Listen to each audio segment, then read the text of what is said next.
एकदन्तं महाकायं तप्तकाञ्चनसन्निभं लम्बोदरं विशालाक्षं वन्देऽहं गणनायकम्।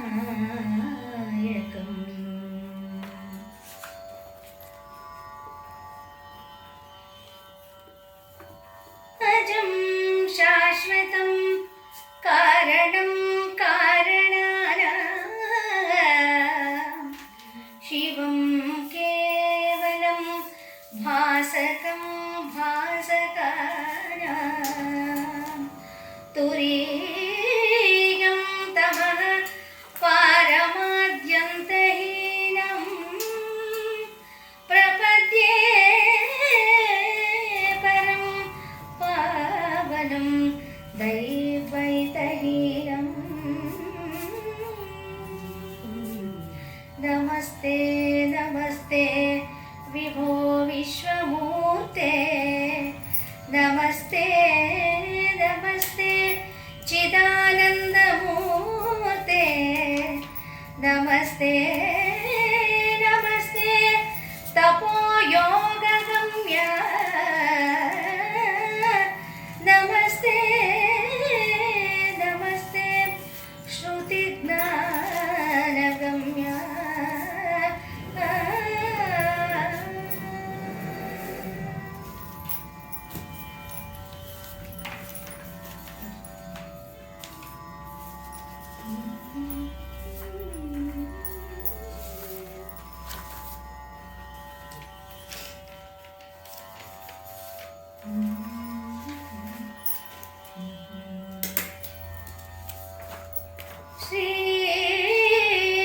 श्रीमदुज्ज्वलतरुण फणिधाम सोमय्य, भीमतर दुरित विघटन नाम सोमय्य, हैमवतीय प्रेमनवधाम सोमय्य, ಧೃತ ಸೋಮ ಸೋಮಯ್ಯನೇ ವ್ಯೋಮ ಗಂಗಾವೃತ ಜಟಾರಾಮ ಸೋಮಯ್ಯ, ರಾಮಣೀಯಕ ಸದ್ಗುಣಸ್ಥೋಮ ಸೋಮಯ್ಯ, ಕೋಮಲಾರಾಪಮಂ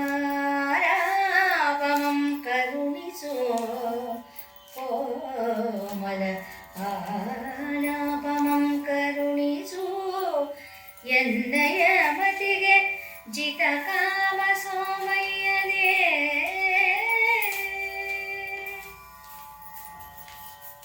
ಸೋಮನಾಥನಿಗೆ ವಂದಿಸುತ್ತಾ ಈ ದಿನ ತೃತೀಯ ಸ್ಥಳಕ್ಕೆ ಕಾಲಿಟ್ಟಿದ್ದೇವೆ.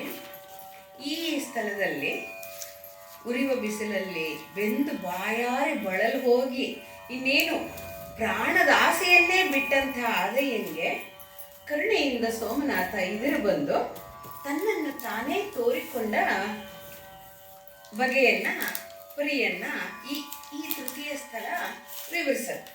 ಯಾಕೆಂದರೆ ಆದಯ್ಯ ಕಾಲು ನಡೆದು ಬಿಟ್ಟಿದ್ದಾನೆ.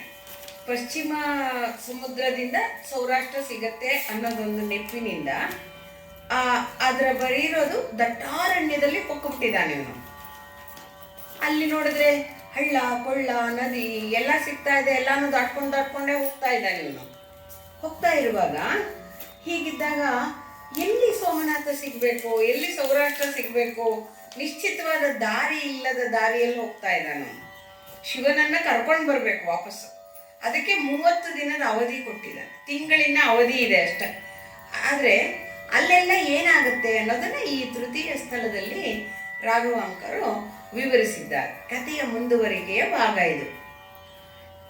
ಉರಿವ ಬಿಸಿಲೊಳಗೆ ಬಸವಳಿದು ಬೆಂಡಾಗಿ ಹರಡದಾಸೆಯ ಹಾರದಿಪ್ಪ ಆದಿಮಯ್ಯಂಗೆ ಕರುಣದಿಂದ ಇದಿರಾಗಿ ಬಂದು ನಿಜ ಮೂರ್ತಿಯಂ തോരിതം സോമേശനോ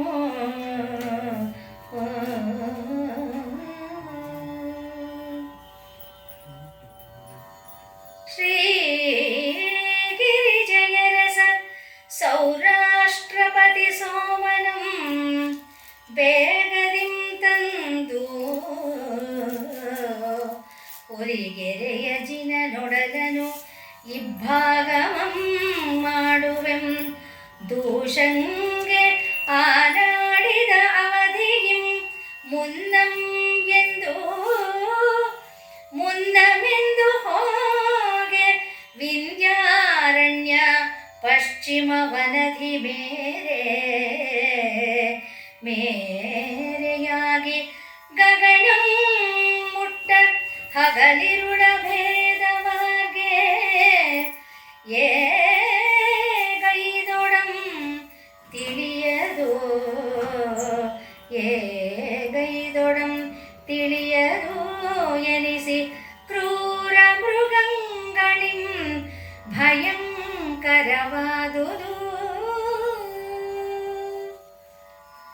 ಶ್ರೀ ಗಿರಿಜೆಯ ರಮಾರಮಣನನ್ನ ಸೌರಾಷ್ಟ್ರಪತಿ ಸೋಮನಾಥನನ್ನ ಬೇಗ ತಂದು ಹುಲಿಗೆರೆಯಲ್ಲಿ ಶಿವ ದೇವಾಲಯವನ್ನ ಮರೆ ಮಾಡಿದ್ದಂಥ ಆ ದೇವಾಲಯದಲ್ಲಿ ನಾನು ಶಿವನನ್ನ ನೆಲೆ ನಿಲ್ಲಿಸ್ಬಿಡ್ಬೇಕು, ಅದು ಒಂದೇ ಗುರಿ ಆದಯ್ಯನಿಗೆ ಇರೋದು. ಹೇಗೆ ನಮ್ಮ ದೇವರನ್ನ ಆಚೆ ಹಾಕಿದಾರಲ್ಲ, ನಾನು ನಮ್ಮ ದೇವರನ್ನ ನಿಲ್ಲಿಸ್ಬೇಕು ಅಂತ ದೂಷಕರಿಗೆ ಮಾಡೋದೆಲ್ಲ ಮಾಡಿ ತಂದು ನಿಲ್ಲಿಸು ನೋಡೋಣ ಅಂತೆಲ್ಲ ದೂಷಣೆ ಮಾಡಿದ್ರಲ್ಲ, ಅವ್ರಿಗೆ ಅವಧಿ ತೀರುವ ಮುನ್ನವೇ ತಂದು ಇಟ್ಟು ಬಿಡ್ತೀನಿ. ಇದು ಸದಾಹಂಕಾರ ಅಂತ ಕರೀತಾರೆ. ಅಹಂಕಾರವೇ ಇದು. ದೇವರೇನು ನಮ್ಮ ಅಂಗೈಯ ನೆಲ್ಲಿಕಾಯಿ ಎಲ್ಲ ತಂದು ಇಟ್ಟು ಬಿಡ್ತೀನಿ ಅನ್ನಕ್ಕೆ ಭಗವಂತನ ಕೃಪೆ ಬೇಕು. ನಾವು ತಿಂದ ಔಷಧಿಯೇ ಕೆಲಸ ಮಾಡಕ್ಕೆ, ಆಹಾರವೇ ಕೆಲಸ ಮಾಡಕ್ಕೆ ಭಗವಂತನ ಕೃಪೆ ಬೇಕು ಅನ್ನುವಾಗ ಭಕ್ತರ ಆವೇಶ ಇದು. ನಾ ಕೇಳ್ಬಿಡ್ಬೇಕು ದೇವರು ಅಂತ ಕಟ್ಟುಪಾಡು ನಂಗೆ ತಂದು ಬಿಡ್ತೀನಿ ಅನ್ನೋ ಅಹಂನಲ್ಲಿ ಇವನು ಕಾಲಿಟ್ಟು ನಡೀತಾ ಇದ್ದಾನೆ. ಈ ಕಡೆ ಪಶ್ಚಿಮ ಸಮುದ್ರ ಇದೆ, ಅರಬ್ಬಿ ಸಮುದ್ರ. ಈಗ ಅರಬ್ಬಿ ಸಮುದ್ರದ ಮೇಲ್ಭಾಗದಲ್ಲಿ ಗುಜರಾತ್ ಬರುತ್ತೆ, ಅಲ್ಲೇ ಗುಜರಾತೆ ಸೌರಾಷ್ಟ್ರ. ಅಲ್ಲಿ ನಡೀತಾ ಇದ್ದಾನೆ. ಅಲ್ಲೆಲ್ಲ ಕಾಡಿದೆ ಆ ಕಾಲದಲ್ಲಿ, ದಟ್ಟಾರಣ್ಯ. ಅದು ಎಂಥ ದಟ್ಟಾರಣ್ಯ. ಈ ಕಡೆ ಸಮುದ್ರದ ಇದೆ, ಒಳಗೆ ಹೋದ್ರೆ ಗಗನ ಮುಟ್ಟ ಮರಗಳಿದಾವೆ. ಹಾಗೇಗಿಲ್ಲ, ಅದು ಕತ್ತಲು, ಹರಿದ್ರವರ್ಣದಂತ. ಹರಿದ್ರವರ್ಣ ಅಂದ್ರೆ ಹಸಿರಾದಂಥ ದಟ್ಟ ಹಸುರಿನ ಕಾಡು, ದಟ್ಟ ಕಾಡು ಅದು. ಗಗನ ಹಗಲು ಇರಳು ಗೊತ್ತಾಗ್ತಿಲ್ಲ, ಸೂರ್ಯನ ಕಿರಣ ನೆಲ ಮುಟ್ಟುತ್ತಾ ಇಲ್ಲ ಅಂತ. ಅಲ್ಲಿ ಕತ್ತಲಿದೆ,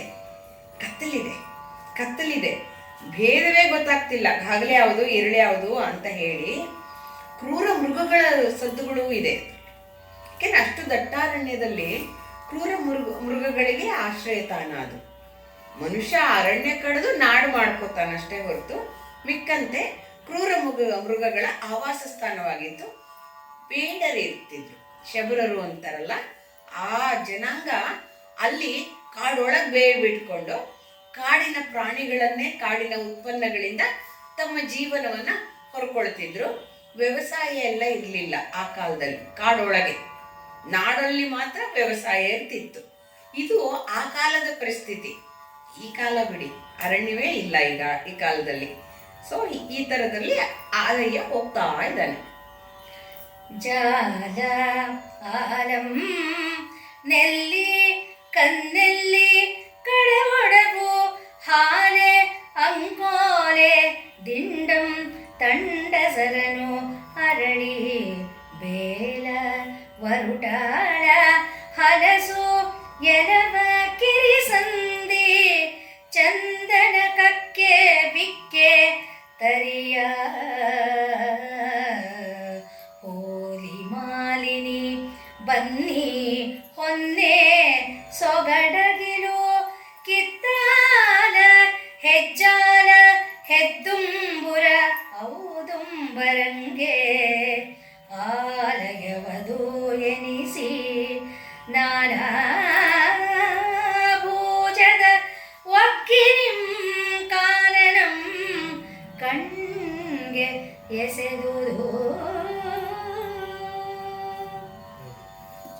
ಮುಳ್ಳು ಗಿಡಗಳ ದಟ್ಟವಾದಂತ ಜಾಲಿ ಮರಗಳ ಗುಂಪಿತ್ತಲ್ಲಿ. ಆಲದ ಮರವೂ ಇತ್ತು. ಆಲದ ಮರಗಳ ಗುಂಪು, ಆಲದ ಮರ ಗೊತ್ತು ಅಲ್ಲ, ಬೀಳಲು ಬಿಟ್ಟುಕೊಂಡು ವಿಶಾಲವಾಗಿ ಹರಡ್ಬಿಟ್ಟಿರುತ್ತೆ. ನೆಲ್ಲಿ ಇತ್ತು, ಕಿರುನೆಲ್ಲಿ ಇತ್ತು, ಹಾಲವಾಣ ಇತ್ತು, ದಿಂಡಗದ ಮರಗಳಿದ್ವು, ಅರಳಿ ಮರ ಇತ್ತು. ಅಂದರೆ ಎಷ್ಟೆಷ್ಟು ರೀತಿಯ ಮರಗಳಿತ್ತು ಎಲ್ಲ. ಬೂರುಗವಿತ್ತು, ಬೂರುಗದ ಮರ ಇತ್ತು. ಬೇಲವ ಅಂದರೆ ಬೂರುಗ, ಅರುಟಾಳ ಅಂದರೆ ಅಂಟುವಾಳದ ಮರಗಳು, ಹಲಸಿತ್ತು. ಮತ್ತು ಎಲೆವ ಕಿರುಸಂದಿ ಚಂದನಕ್ಕೆ ಅಲ್ಲಲ್ಲೇ ಒಂದೊಂದು ಕಡೆ ಚಂದನ ಅಂದರೆ ಗಂಧದ ಮರವೂ ಇತ್ತು, ಚಂದನದ ಮರವೂ ಇತ್ತು, ರಕ್ತ ಚಂದನದ ಮರಗಳಿತ್ತು. ಬಿಕ್ಕೆ ಇತ್ತು, ಕಕ್ಕೆ ಬಿಕ್ಕೆಗಳ ಪೊದೆಗಳಿತ್ತು. ಮುಳ್ಳಿನ ಕಕ್ಕೆ ಹಣ್ಣು, ಬಿಕ್ಕೆ ಹಣ್ಣು ಅಂತ ಸಿಗೋದು. ನಾವು ಚಿಕ್ಕ ವಯಸ್ಸಲ್ಲಿ ಹಳ್ಳಿ ಕಡೆ ಹೋದರೆ ಅದನ್ನು ತಗೊಂಡು ಬರ್ತಿದ್ವಿ. ನಾಗರ ಪಂಚಮಿಯಲ್ಲಿ ಕಕ್ಕೆ ಹಣ್ಣು, ಬಿಕ್ಕೆ ಹಣ್ಣನ್ನು ಪೂಜೆ ಮಾಡ್ತಿದ್ರು, ಆ ಥರದ್ದು. ಆಮೇಲೆ ಈ ಕಡೆ ಒತ್ತಾಗಿ ಬೆಳೆದಿದ್ದಂಥ ಮಾಲಿನಿ ಪುಷ್ಪಗಳು ಉದ್ದುದ್ದ ಇರುತ್ತೆ, ಬಹಳ ಸುಗಂಧ ಭರಿತವಾಗಿರುತ್ತೆ. ಬನ್ನಿ ಮರ ಇತ್ತಲ್ಲಿ, ಹೊನ್ನೆ ಮರಗಳಿತ್ತು. ಸೊಗಡು ಇಷ್ಟು ಚೆನ್ನಾಗಿ ಕಾಣಿಸ್ತಿತ್ತು ಅಂದರೆ ಅಲ್ಲಲ್ಲೇ ಅದಕ್ಕೆ ಒಂದಿಷ್ಟು ಮಿಗಿಲಾಗಿ ಅಲಂಕಾರ ಮಾಡಿದ ಹಾಗೆ ಕಿತ್ತಾಲ ಕಿತ್ತಾಲ ಅಂದರೆ ಕಿರು ಆಲದ ಮರ, ಬುಡ್ಡದಾಗಿತ್ತು. ಬೇರು ಬಿಟ್ಕೊಳ್ಳೋಕ್ಕೆ ಜಾಗ ಆಗದೆ ಬೋನ್ಸಾಯಿ ಥರ ಆಗಿತ್ತೇನೋ. ಕಿರು ಆಲ ಮರಗಳಿದ್ವು, ಪುಟ್ಟಾಣಿಯವು. ಅವಾಗಲೇ ಬಿಳಲು ಬಿಟ್ಕೊಂಡಿದ್ವು. ಹೆಜ್ಜಾಲ, ದೊಡ್ಡ ಹೆಜ್ಜಾಲ. ಹೆದ್ದೌದುಂಬುರ ಅಂದರೆ ದೊಡ್ಡ ಹಣ್ಣು ಬಿಡುವಂಥ ಔದುಂಬುರ. ಅತಿ ಮರ. ದೊಡ್ಡ ಹಣ್ಣು ಬಿಟ್ಟಿರೋದು ಒಂದು, ಬರೀ ಔದುಂಬರ ಮಾಮೂಲು ಬಿಡುತ್ತಲ್ಲ, ಪುಟ್ಟದಾಗ ಹಣ್ಣು ನೇಯ್ಕೊಂಡಿರುತ್ತೆ, ಅದು ಔದುಂಬರ. ಇದಕ್ಕೆ ಅದೇ ಆಲಯವಾಗಿತ್ತು, ದೇವಾಲಯದಂತೆ ಕಾಣಿಸ್ತಿತ್ತು. ಆ ವೃಕ್ಷ ಸಮೂಹ ಹೇಗೆ ಕಾಣಿಸ್ತಿತ್ತು ಅಂದರೆ ಅರಣ್ಯವಲ್ಲ, ಅರಣ್ಯ ದೇವಿಯ ದೇವಾಲಯವಿದು ಅನ್ನಿಸೋ ಹಾಗೆ ಆ ಕಾನನ ಇದೆಯಲ್ಲ, ಆ ಕಾಡು ಕಣ್ಣಿಗೆ ತಂಪಾಗಿತ್ತು. ಆದಾಯ ಏನು ನೋಡ್ತಿಲ್ಲ ಇದನ್ನೆಲ್ಲ, ಯಾಕೆಂದ್ರೆ ಅವನ ಗಮನ ಎಲ್ಲ ಸೌರಾಷ್ಟ್ರ ಸೋಮನಾಥನ್ನ ತಂದಿಡಬೇಕು ಅಷ್ಟೇ ನನಗಿರೋದು, ಇನ್ನೇನೂ ಇಲ್ಲ. ಆದರೆ ಕವಿಯ ದೃಷ್ಟಿಗೆ ಅವನು ಹೋಗ್ತಾ ಇರೋ ದಾರಿ ಕಾಣಿಸ್ತಾ ಇದೆ. ಇದರಲ್ಲಿ ನಾನಾ ಕ್ರೂರ ಪ್ರಾಣಿಗಳ ಭಯಂಕರ ಸದ್ದಿದೆ. ಆನೆಗಳು ಗೀಳಿಡ್ತಾ ಇವೆ, ಎರೆಹುಳುಗಳು ಇದ್ದಾವೆ. ಗಾಳಗಳಿಗೆ ಕೆಲವರೆಲ್ಲ ಆ ಎರೆಹುಳುಗಳನ್ನು ಸಿಕ್ಕಿಸ್ಕೋತಿದ್ದಾರೆ. ನಾರಿನ ಬಲೆ ಹೊಸೆದು ಬುಟ್ಟಿ ತಡಿಕೆಗಳನ್ನು ಮಾಡಿಕೊಂಡು ಬೀಸೋಕೋಲು ಅಂತೆಲ್ಲ ಹಿಡೋ ಅಂತ ಹೇಳಿ ಎಲ್ಲ ಥರ ಸದ್ದುಗಳು ಕೇಳಿಸ್ತಾ ಇದೆ ಅವನಿಗೆ. ಹೀಗೆ ಕ್ರೂರತರವಾಗಿದೆ ಅದು. ಹಾಗೆ ಇದಿದೆ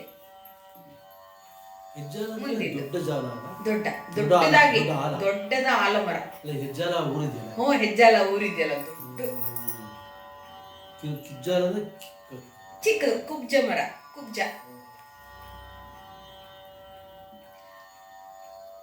ಎರಡೇ ಸರಣಿಸಿ ಹೋದುದು ಇಲ್ಲಿ ಹಿಂಗಾಲೊದೆದು ತೆರಳ್ದ ಮಣ್ಣಿದೆ. ಸೊಕ್ಕಿದ ಎಕ್ಕಲಂಗಳು ಹೋದವು, ಎರಡು ಕಟವ ಹಿಂದೆ ಸುರಿದ ನೊರೆಗಿದೆ. ಕರಡಿ ತಣಿದಾಡಿ ಹೋದುದಿಲ್ಲಿಗೆ, ನೆರೆದ ಇರುವೆಗಳ ಹೀರಲೊಡೆದ ಅದ ಹುತ್ತವಿದೆ. ನೆರೆದ ಇರುವೆಗಳ ಹೀರಲು ಒಡೆದದ ಹುತ್ತವಿದೆ. ಹುಲಿ ಮರೆಗೆನು ಅರಳೆಗಿತ್ತಿಲ್ಲಿ, ಹುಲಿ ಮರೆಗೆನು ನೆರಳುಗಿತ್ತಿಲ್ಲಿ. ಬಿಸಿ ನೆತ್ತರಿದ್ದುದು ಎಂದಿರದೆ ಗೆರಗಿ ಹಜ್ಜೆಯಂ ನೋಡಿ ಬೆಂಬಡಿ ವಿಡಿದು ಹರಿವಶ ಬರರ ಕಂಡನು.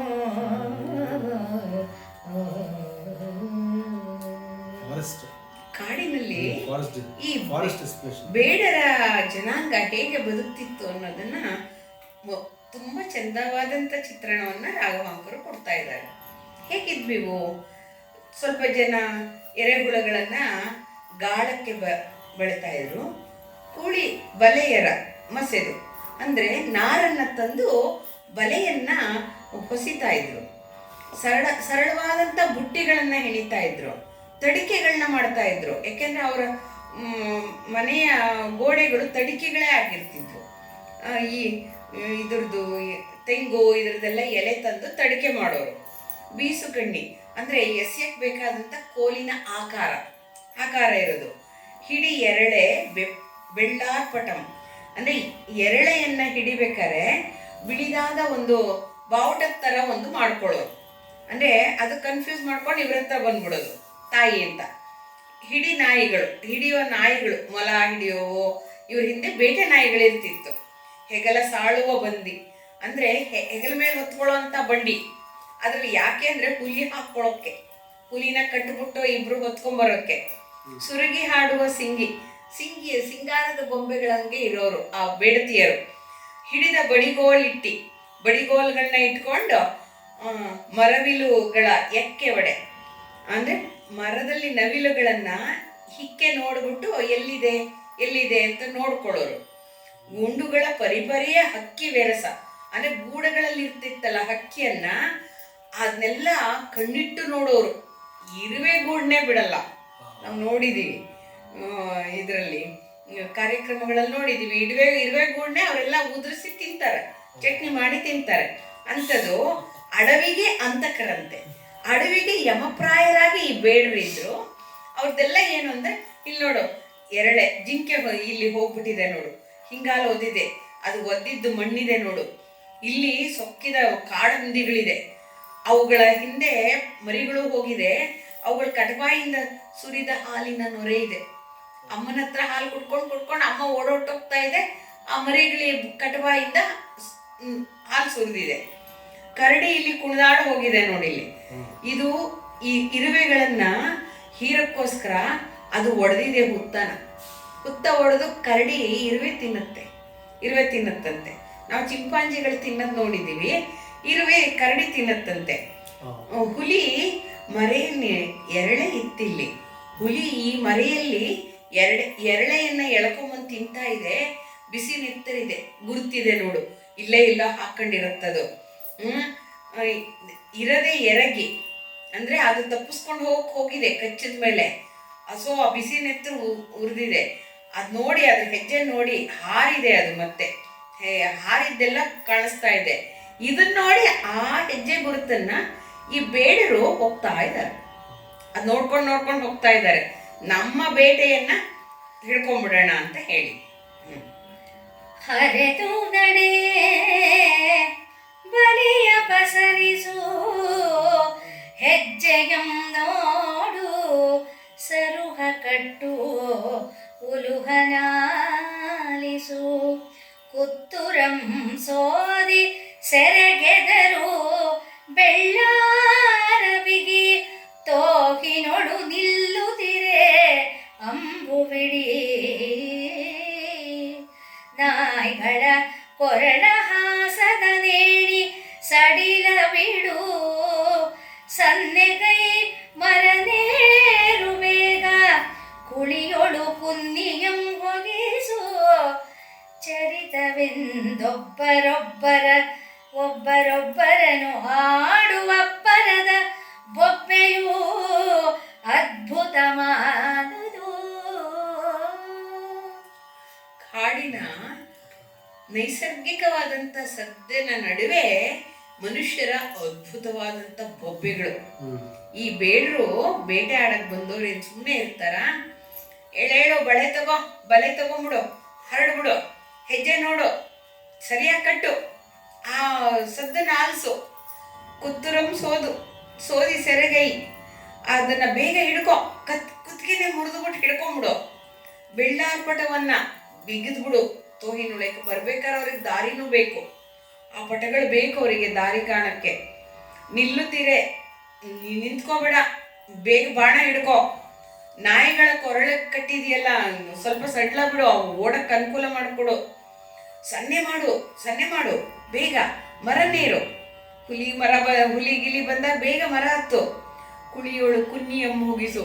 ಹುಲಿಗೆ ನಾವು ಆಹಾರ ಕೊಡಕ್ಕೆ ಮರಿಗಳನ್ನ ಇಡ್ತೀವಲ್ಲ ಹಾಗೆ ಅಂತ ಪುಟ್ಟ ಮರಿಗಳನ್ನ ಹಳ್ಳದೊಳಗೆ ಹಾಕು.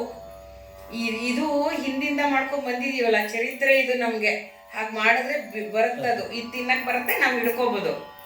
ಹೀಗೆ ಒಬ್ಬರನ್ನೊಬ್ಬರು ಅಬ್ಬರದ ಬೊಬ್ಬೆಯನ್ನ ಕೂಗ್ತಾ ಇದ್ದಾರೆ ಅವರು.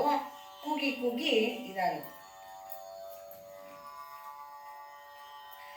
ತೆರೆಯ ಸರಳಿಸುವ ಗೆರಳೆ ಬರುನಾಯ ಬಾಗಿಂದೆ ಮುರುಚಿಕೊಂಡು ಓಡುವ ಮೊಲಂ ತೋಹುಗಾರರಂ ಹರಿದೆರಗಿ ಕೊಲುವ ಕೋಣಂ ಕುಳಿಗೆ ಬಾರದ ಅಳಲಿಸುವ ಕರಿನೆರೆ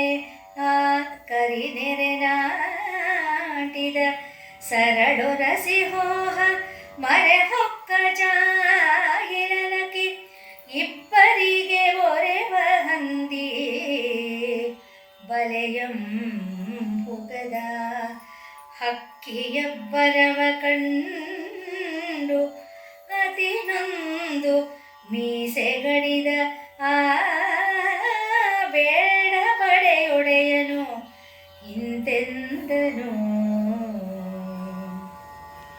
ತೆರೆಮರೆಯಲ್ಲಿ ಜಿಂಕೆಯವರು ನೋಡಿದೆ ಓಡೋಗ್ತಾ ಇದೆಯಂತೆ. ಈ ನಾಯಿಗಳು ಹಿಡಿದಿದ್ದಂಥ ಮೊಲ ಬಾಯಿಂದ ತಪ್ಪಿಸ್ಕೊಂಡು ಓಡ್ತಾ ಇದೆಯಂತೆ. ತೋಪುಗಾರರು ಇರ್ತಾರಲ್ಲ, ಈ ಹುಸಿಗುಂಡು ನಾಡುಗುಂಡನ್ನ ಹಾರಿಸೋರು, ಅವ್ರನ್ನೇ ಕೋಣಗಳು ಎರ್ಗೆ ಕೊಲ್ತಾ ಇದೆಯಂತೆ. ಕುಳಿಗೆ ಬಾರದೆ ಅಳಲಿಸುವ ಆನೆಗಳು ಕೆಡ್ಡಾಗಿ ಬೀಳ್ತಾನೇ ಇಲ್ಲ. ಕೆಡ್ಡದಲ್ಲಿ ಕುಳಿ ಹತ್ರ ಬರೋದೇ ಇಲ್ಲ. ಬಂದರೂ ಕೂಡ ಹಾಕಿದ ಸರಳುಗಳನ್ನ ನಿಮ್ಮಿಗಳನ್ನಿಟ್ಟಿರ್ತಾರಲ್ಲ, ಕಾಲಿಡ್ಲಿ ಅದು ಅಂತ, ಅದನ್ನ ಒರೆಸ್ಬಿಟ್ಟು ಪಕ್ಕಕ್ಕೆ ಸರಿಸ್ಬಿಟ್ಟು ಆ ಕಡೆಯಿಂದ ಹೊಟ್ಟೋಗಿವೆ. ಮರೆ ಹೊಕ್ಕ ಜಾಯಿಲ್ಲ. ಅಯ್ಯೋ, ಕುದುರೆಗಳು ಕೂಡ ಮರೆ ಆಗ್ತಾ ಇವೆ. ಕುದುರೆ ಅಂದ್ರೆ ಜಾಯಿಲ್ಲ ಅಂದ್ರೆ ಕುದುರೆ. ಇಬ್ಬರಿಗೊರೆವ ಹಂದಿ, ಇಬ್ಬರಿಗೂ ಇರಿತಾ ಇದೆ ಅದು. ಬಲೆಯಂ ಹುಗದ ಹಕ್ಕಿ, ಬಲೆಗೆ ಹಕ್ಕಿಗಳೇ ಬೀಳ್ತಾ ಇಲ್ಲ. ಇದನ್ನ ನೋಡಿ ಹಕ್ಕಿಯೇ ಅಬ್ಬರ ಮಾಡ್ತಾ ಇದೆಯಂತೆ. ನೊಂದು ಮೀಸೆ ಎಲ್ಲ ಚುಚ್ಕೊಂಡಂತೆ ಆ ಬೇಡದ ಒಡೆಯ ನೋಡ್ಬಿಟ್ಟು, ಅಥವಾ ಇವತ್ತು ಏನು ಹೀಗಾಗಿದೆ, ಬೇಟೆ ಸಿಗ್ತಾ ಇಲ್ವಲ್ಲ ಅಂತ ಮುಂದಿನ ಪದ್ಯದಲ್ಲಿ ಅವನ ಆಣತಿಯನ್ನ ನೋಡಿ ಹೀಗಿದೆ.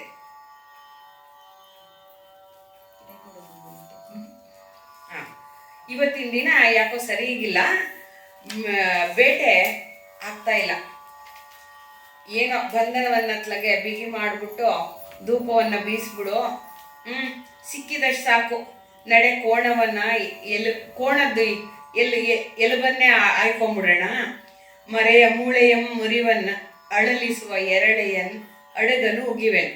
ಅಂದ್ರೆ ಅದು ಹತ್ಯೆ ಮಾಡಿತ್ತಲ್ಲ, ಹುಲಿ ಹತ್ಯೆ ಮಾಡಿದಂತ ಎರಳೆ ಮಾಂಸವನ್ನೇ ತಗೊಂಬಿಡೋಣ, ಅದನ್ನೇ ತಿನ್ನೋಣ ಅತ್ಲಗೆ. ಸೊಕ್ಕಿದ ಎಕ್ಕಲನ ರಕ್ತಮಂ, ಈ ರಕ್ತವನ್ನ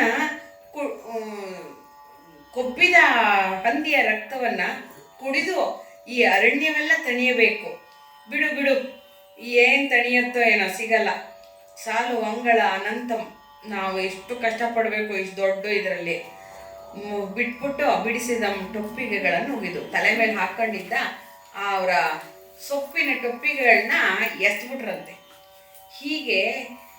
ಹೀಗೆ ಮಾಡಿದ್ರೆ ಬೇಟೆ ಸಿಗದು. ನವಿಲು, ಕಾಗೆ, ಚಿಟ್ಟುಗುಬ್ಬಿ, ಪಾರಿವಾಳ, ಹಂಸ, ಗೂಗೆ, ಕಿರುಬೆ, ಗೊರವಂಕ ಇವುಗಳನ್ನೇ ತಗೊಂಡು ಹೋಗ್ಬಿಡೋಣ. ಸಿಕ್ಕಿದ್ ಸಾಕು, ಯಾವ್ದು ಸುಲಭವಾಗಿ ಸಿಗುತ್ತೋ ಅದನ್ನ ಮಾಡ್ಬಿಡೋಣ. ಇಡೀ ನವಿಲನ್ನೇ ಹಿಡ್ಕೊಂಬಿಡು. ಹುಲಿಯನ್ನ ಓಡಿಸು, ಬಲೆ ಇರೋ ಥರ ಓಡಿಸು. ಆನೆಯನ್ನ ಪಳಗಿಸ್ಬಿಡು. ಹಂದಿಯನ್ನ ಬಾಯಿ ಕೈ ಕಾಲು ಕಟ್ಟು, ಬಿದಿರು ಕೋಲಿಗೆ ಕಟ್ಟು, 4 ಜನ ಹಿಡ್ಕೊಂಡು ಹೋಗಿ. ನಾಯಿಯನ್ನು ಓಡಿಸಿ ಜಿಂಕೆಯನ್ನು ಜಿಂಕೆ ಮರಿನೇ ಹಿಡ್ಕೊ. ಕೋಣನನ್ನು ಹೋಗಲು ಬಿಡಬೇಡ, ಹೊಡಿ, ಮರೆಯಿಂದ ಬಿಚ್ಚು. ಕೋಣನನ್ನು ನೋಯಿಸಿ ಮೆತ್ತಗೆ ಮಾಡು, ಅದನ್ನ ಕಾಲ್ಗೊಡಿ, ಅಷ್ಟು ಕಾಲ್ಗೊಡ್ದು ಬೀಳೋ ಹಂಗೆ ಮಾಡ್ಬಿಡು. ಮೊಲವನ್ನು ಹಿಡಿ, ಸಿಂಹವನ್ನ ಅದೇ ಮರಿಬೇಕು, ಹಾಗೆ ನಿದೂರವ, ಅಂದ್ರೆ ಸಿಂಹದ ಎದುರು ಹೋಗ್ಬೇಡ. ಹಕ್ಕಿಗಳನ್ನ ದಿಕ್ಕೆಡಿಸು, ಬೇಡರ ಬೊಬ್ಬೆಯಿಂದ ಅಡವಿಯೇ ನೋವಿಂದ ಗೀಳಿಟ್ಟು ಬಿಡುತ್ತಂತೆ. ಅಂದ್ರೆ ಆನೆ ಗೀಳಿಗಿನ್ನ ಜೋರಾಗಿತ್ತು ಇವ್ರದ್ದು, ಯಾಕೆಂದ್ರೆ ಎಲ್ಲವೂ ಆಹಾರಕ್ಕಾಗಿ. ಅವರು ಫ್ಯಾಷನ್ನಿಗೆ ಕೊಲ್ಲುವವರಲ್ಲ, ಆಹಾರಕ್ಕೆ ಅವರು ತಪ್ಪಿಸ್ಕೋಗ್ತಾ ಇದ್ರು. ಅದು ಚಿತ್ರಣ ಬಹಳ ಚೆನ್ನಾಗಿ ಕೊಟ್ಟಿದ್ದಾನೆ.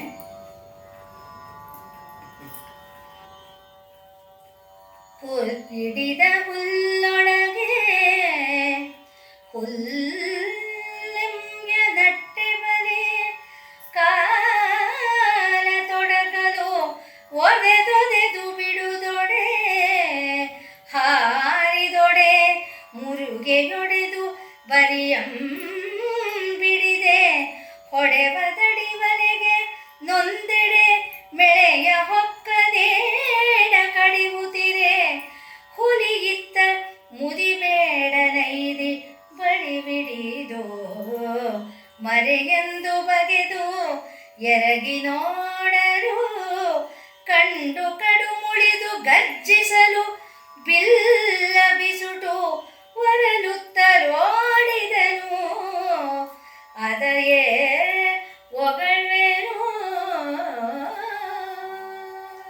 ಒಂದು ಕಾಡಹಂದಿಯ ಬೇಟೆಯ ಅದ್ಭುತ ಚಿತ್ರವನ್ನ ಈ 11 ಹಿಂದಿನ ಪದ್ಯ ವರ್ಣಿಸುತ್ತೆ. ಏನು ಅಂದ್ರೆ, ಸುತ್ತ ಜನ ನೆರೆದು ಕೂಗಿ ಕೂಗಿ ತಮಗೆ ಬೇಕಾದ ದಿಕ್ಕಿನತ್ತ ಹಂದಿಯನ್ನು ಅಟ್ಟುತ್ತಿದ್ದಾರೆ. ಪೊದೆಗಳಲ್ಲಿ ಹೊಕ್ಕರೆ ಅದನ್ನ ತಿವಿತಿದ್ದಾರೆ, ತಿವಿದೆಬ್ಬಿಸಿ ಬೊಬ್ಬಿಟ್ಟರೆ ಮತ್ತೆ ಮತ್ತೆ ತಿವಿತಿದ್ದಾರೆ. ರೇಗುತ್ತ ನಾಯಿಗಳು ಪಕ್ಕೆ ಕಡಿಯಕ್ಕೆ ಹೋಗ್ತಾ ಇವೆ. ಇವುಗಳನ್ನೇ ಕಡಿಬೇಕು ಅಂತ ಅದು, ಅವುಗಳನ್ನ ಕಡಿಬೇಕು ಅಂತ ನಾಯಿಗಳು. ಹೀಗೆ ಮಾಡಿ ಕೂಡಿದ ಬಲೆ ಹಾಕಿದಂಥ ರೊಪ್ಪದಲ್ಲಿ ಮಲಗಿಸಿದ್ರೆ ಅಲ್ಲೂ ಕೂಡ ಹಲ್ಲು ಮಸೀತಾ ಇದ್ದಾವಂತೆ ಹಂದಿಗಳು. ಬಲೆಯನ್ನೇ ಹರಿದು ಮೊದಲು ಬಂದವನ ಕಾಲ ಸಂದಿಯಿಂದ ನುಗ್ಗಿ ಆ ನಂತರ ಎದುರಿಗೆ ಬಂದ ಇನ್ನೊಬ್ಬನ ಶಿರದ ಸಮಾನ ಎಗರಿ ಮರಳಿ ಅದನ್ನ ತಿವಿದಾಗ, ಕರಳನ್ನೇ ಬಗೆಯುವಂತೆ ತಿವಿದಾಗ ಸೊಕ್ಕಿದ ಹಂದಿಯ ಬೇಟೆ ಅದ್ಭುತವಾಗಿತ್ತು. ಅದು ಆಮೇಲೆ ಬೀಳುತ್ತೆ, ಅಷ್ಟೆಲ್ಲ ಹಾರಾಟ ಮಾಡಿ ಬೀಳತ್ತಂತೆ. ಹಾಗೆ ಇಲ್ಲೇನಾಗಿದೆ, ಒಂದು ಹಾಸ್ಯ ಪ್ರಸಂಗವನ್ನ ಇಲ್ಲಿ ತರ್ತಾ ಇದ್ದಾರೆ. ಸತ್ತ ಜಿಂಕೆಯ ಒಳಗೆ ಹುಲ್ ತುಂಬಿಟ್ಟು ಬಲೆಯಂತೆ ಇಟ್ಟಿದ್ದಾರೆ. ಕಾಲ ತೊಡಕಲ್ ಒದೆದೊದೆದು ಕಾಲಿಗೇನು ಬಲೆ ಇಟ್ಟಿದ್ದಾರೆ, ಲಾಕ್ ಆಗುವಂತ ಬಲೆ. ಅದನ್ನ ಒದಿತಾ ಇದೆ. ಅದು ಬಿಡದೇ ಇದ್ದಾಗ ಹಾರಿ ಅದನ್ನೇ ಮುರಿದು ಬಡಿದೆ ಹೊಡೆವ ದಡಿ ಬೆಲೆಗೆ. ಆದ್ರೆ ಏನ್ ಮಾಡಿದ್ರು ಅದು ಬಿಡಿಸ್ಕೊಳಕ್ ಆಗ್ತಾ ಇಲ್ಲ. ನೊಂದು ಬಿದಿರು ಮಳೆ ಹಿಂದೆ ಹೋಗ್ಬಿಟ್ಟಿದೆ.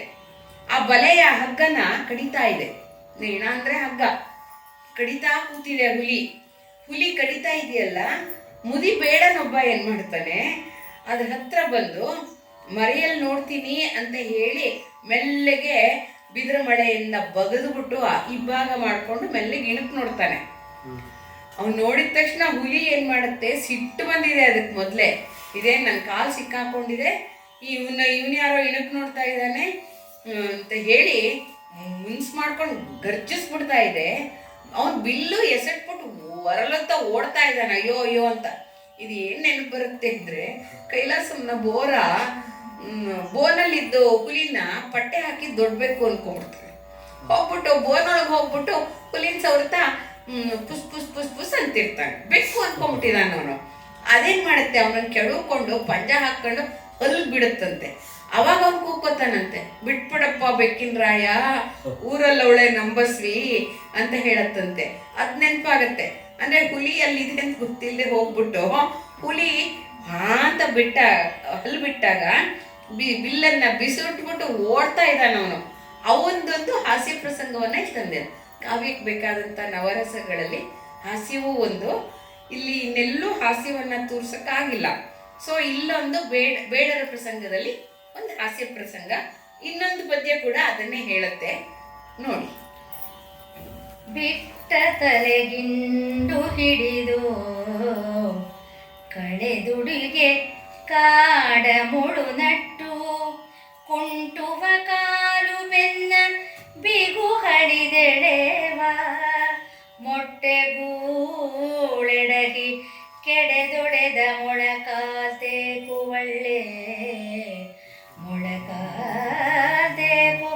ಒಳ್ಳೆಗಳು ವೆರಸು ಒರಲುತೆ ಕಟ್ಟೋಡಿ ಬಪ್ಪುದನು ಭಟರು ಕಂಡು ಇದಿರಡ್ಡ ಗಟ್ಟಿ ಕೇಳಲು ಹೂ ಹೂ ಹೂ ಹುಲಿಯೇನು ತೆಹದರಿದನು ತೊಟ್ಟನೆಲ್ಲಿದ್ದ ಬುದೋ ತೋರು ಎಂದೊಡೆ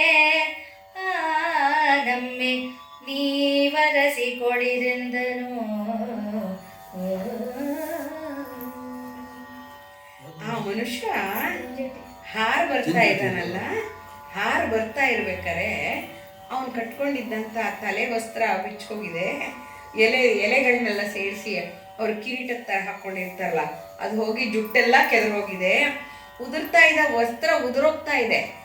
ಮೇಲ್ವಸ್ತ್ರವನ್ನ ಹಾಗೆ ಮೇಲಕ್ಕೆ ಹಾಕ್ಕೊಂಡು ಬರೀ ಕೌಪೀನದಲ್ಲಿ ಓಡ್ ಬರ್ತಾ ಇದ್ದಾನವನು. ಕಾಡು ಮುಳ್ಳುಗಳು ಚುಚ್ಚಿಬಿಡ್ತಾ ಇದೆ, ಆದ್ರೂ ಹೆದರಿಕೆಲ್ಲ ಅವನು ಕುಂಟ್ತಾನೆ ನಡೀತಿದ್ದಾನೆ. ಚುಚ್ಚಿದ್ರೆ ಚುಚ್ಚುತ್ತೋ, ಹುಲಿ ಕೈಲಿ ಸಿಕ್ಕಾಕೊಳ್ಳೋಕ್ಕಿನ್ನ ಅನ್ನೋಗೆ. ವಯಸ್ಸಾಗಿ ಮೈ ಬಿಗು ಅಳೆದಿದ್ದ ಆ ಮುದಿ ಬೇಡ ಪಾಪ. ಮೊಟ್ಟೆ ಎಲ್ಲ ತಗೊಂಡು ಗೂಡುಗಳನ್ನ ಬಿಸಾಟಿದ್ರಲ್ಲ, ಅದನ್ನೆಲ್ಲ ಎಡುತ್ತಾ ಹೋಗ್ತಾ ಇದ್ದಾನೆ. ಎಡವಿ ಮೊಣಕಾಲೆಲ್ಲ ಗೀರ್ಗಾಯ ಆಗೋಗಿದೆ. ಹೀಗೆ ಉಸಿರನ್ನ ಎಳಿತಾ ಇರೋ ಪಕ್ಕೆಗಳು. ಯಾಕೆಂದ್ರೆ ಹಳ್ಳೆಗಳು ಅಂದ್ರೆ ಪಕ್ಕೆಗಳು ಏದುಸಿರು ಬರ್ತಾ ಇದೆ. ಕೂಗ್ತಾ ಅರುಚ್ತಾ ಹೆದರ್ಕೊಂಡು ಬರುವಂತ ಅವನನ್ನ ಜನ ನೋಡಿ ನಗತಾ ಅಡ್ಡ ಹಾಕ್ತಾರೆ. ಇದ್ರು ಏನಾಯ್ತಪ್ಪ ಅಂದ್ರೆ ಭಯದಿಂದ ಹುಲಿ ಅಂತ ತೊದ್ಲಿದ್ರೆ ಭಟ್ರು ಕೇಳ್ತಾರೆ, ಎಲ್ಲಿದೆ ಒಂಚೂರು ತೋರ್ಸಪ್ಪ ಅಂದ್ರೆ, ಅಮ್ಮಮ್ಮ ನೀವೇ ಹುಡುಕೊಳ್ಳಿ, ನನ್ನ ಕೈಲಿ ಆಗಲ್ಲ ಇದೆಲ್ಲ ನೋಡ್ಸಕ್ಕೆ. ಯಾಕೆಂದ್ರೆ ಅಷ್ಟು ಪಾಪ ಭಯ ಆಗೋಗಿದೆ. ಜೀವ ಭಯ ಅನ್ನೋದು ಎಷ್ಟು ಭಯ. ಹುಲಿಗೂ ಅದೇ ಜೀವ ಭಯದಲ್ಲೇ ಇವ್ನು ನೋಡಿ ಹಲ್ಬಿಟ್ಟಿದೆ ಪಾಪ ಅದು. ಅದು ನೋಡ್ಕೊಂಡು ಅವರ ಹುಡುಕಿಕೊಳ್ಳಿ ಅಂತ ಹೋದಾಗ ಅವರೆಲ್ಲ ನಗುತ್ತಾರೆ. ಇದು ಒಂದು ಸಣ್ಣ ಹಾಸ್ಯ ಪ್ರಸಂಗವನ್ನ ಇಲ್ಲಿ ತುಂಬಿದ್ದಾರೆ. ಓವಿಲಿಗೆ ನುಟ್ಟು ತಳಿರ ಮೇಲುದನು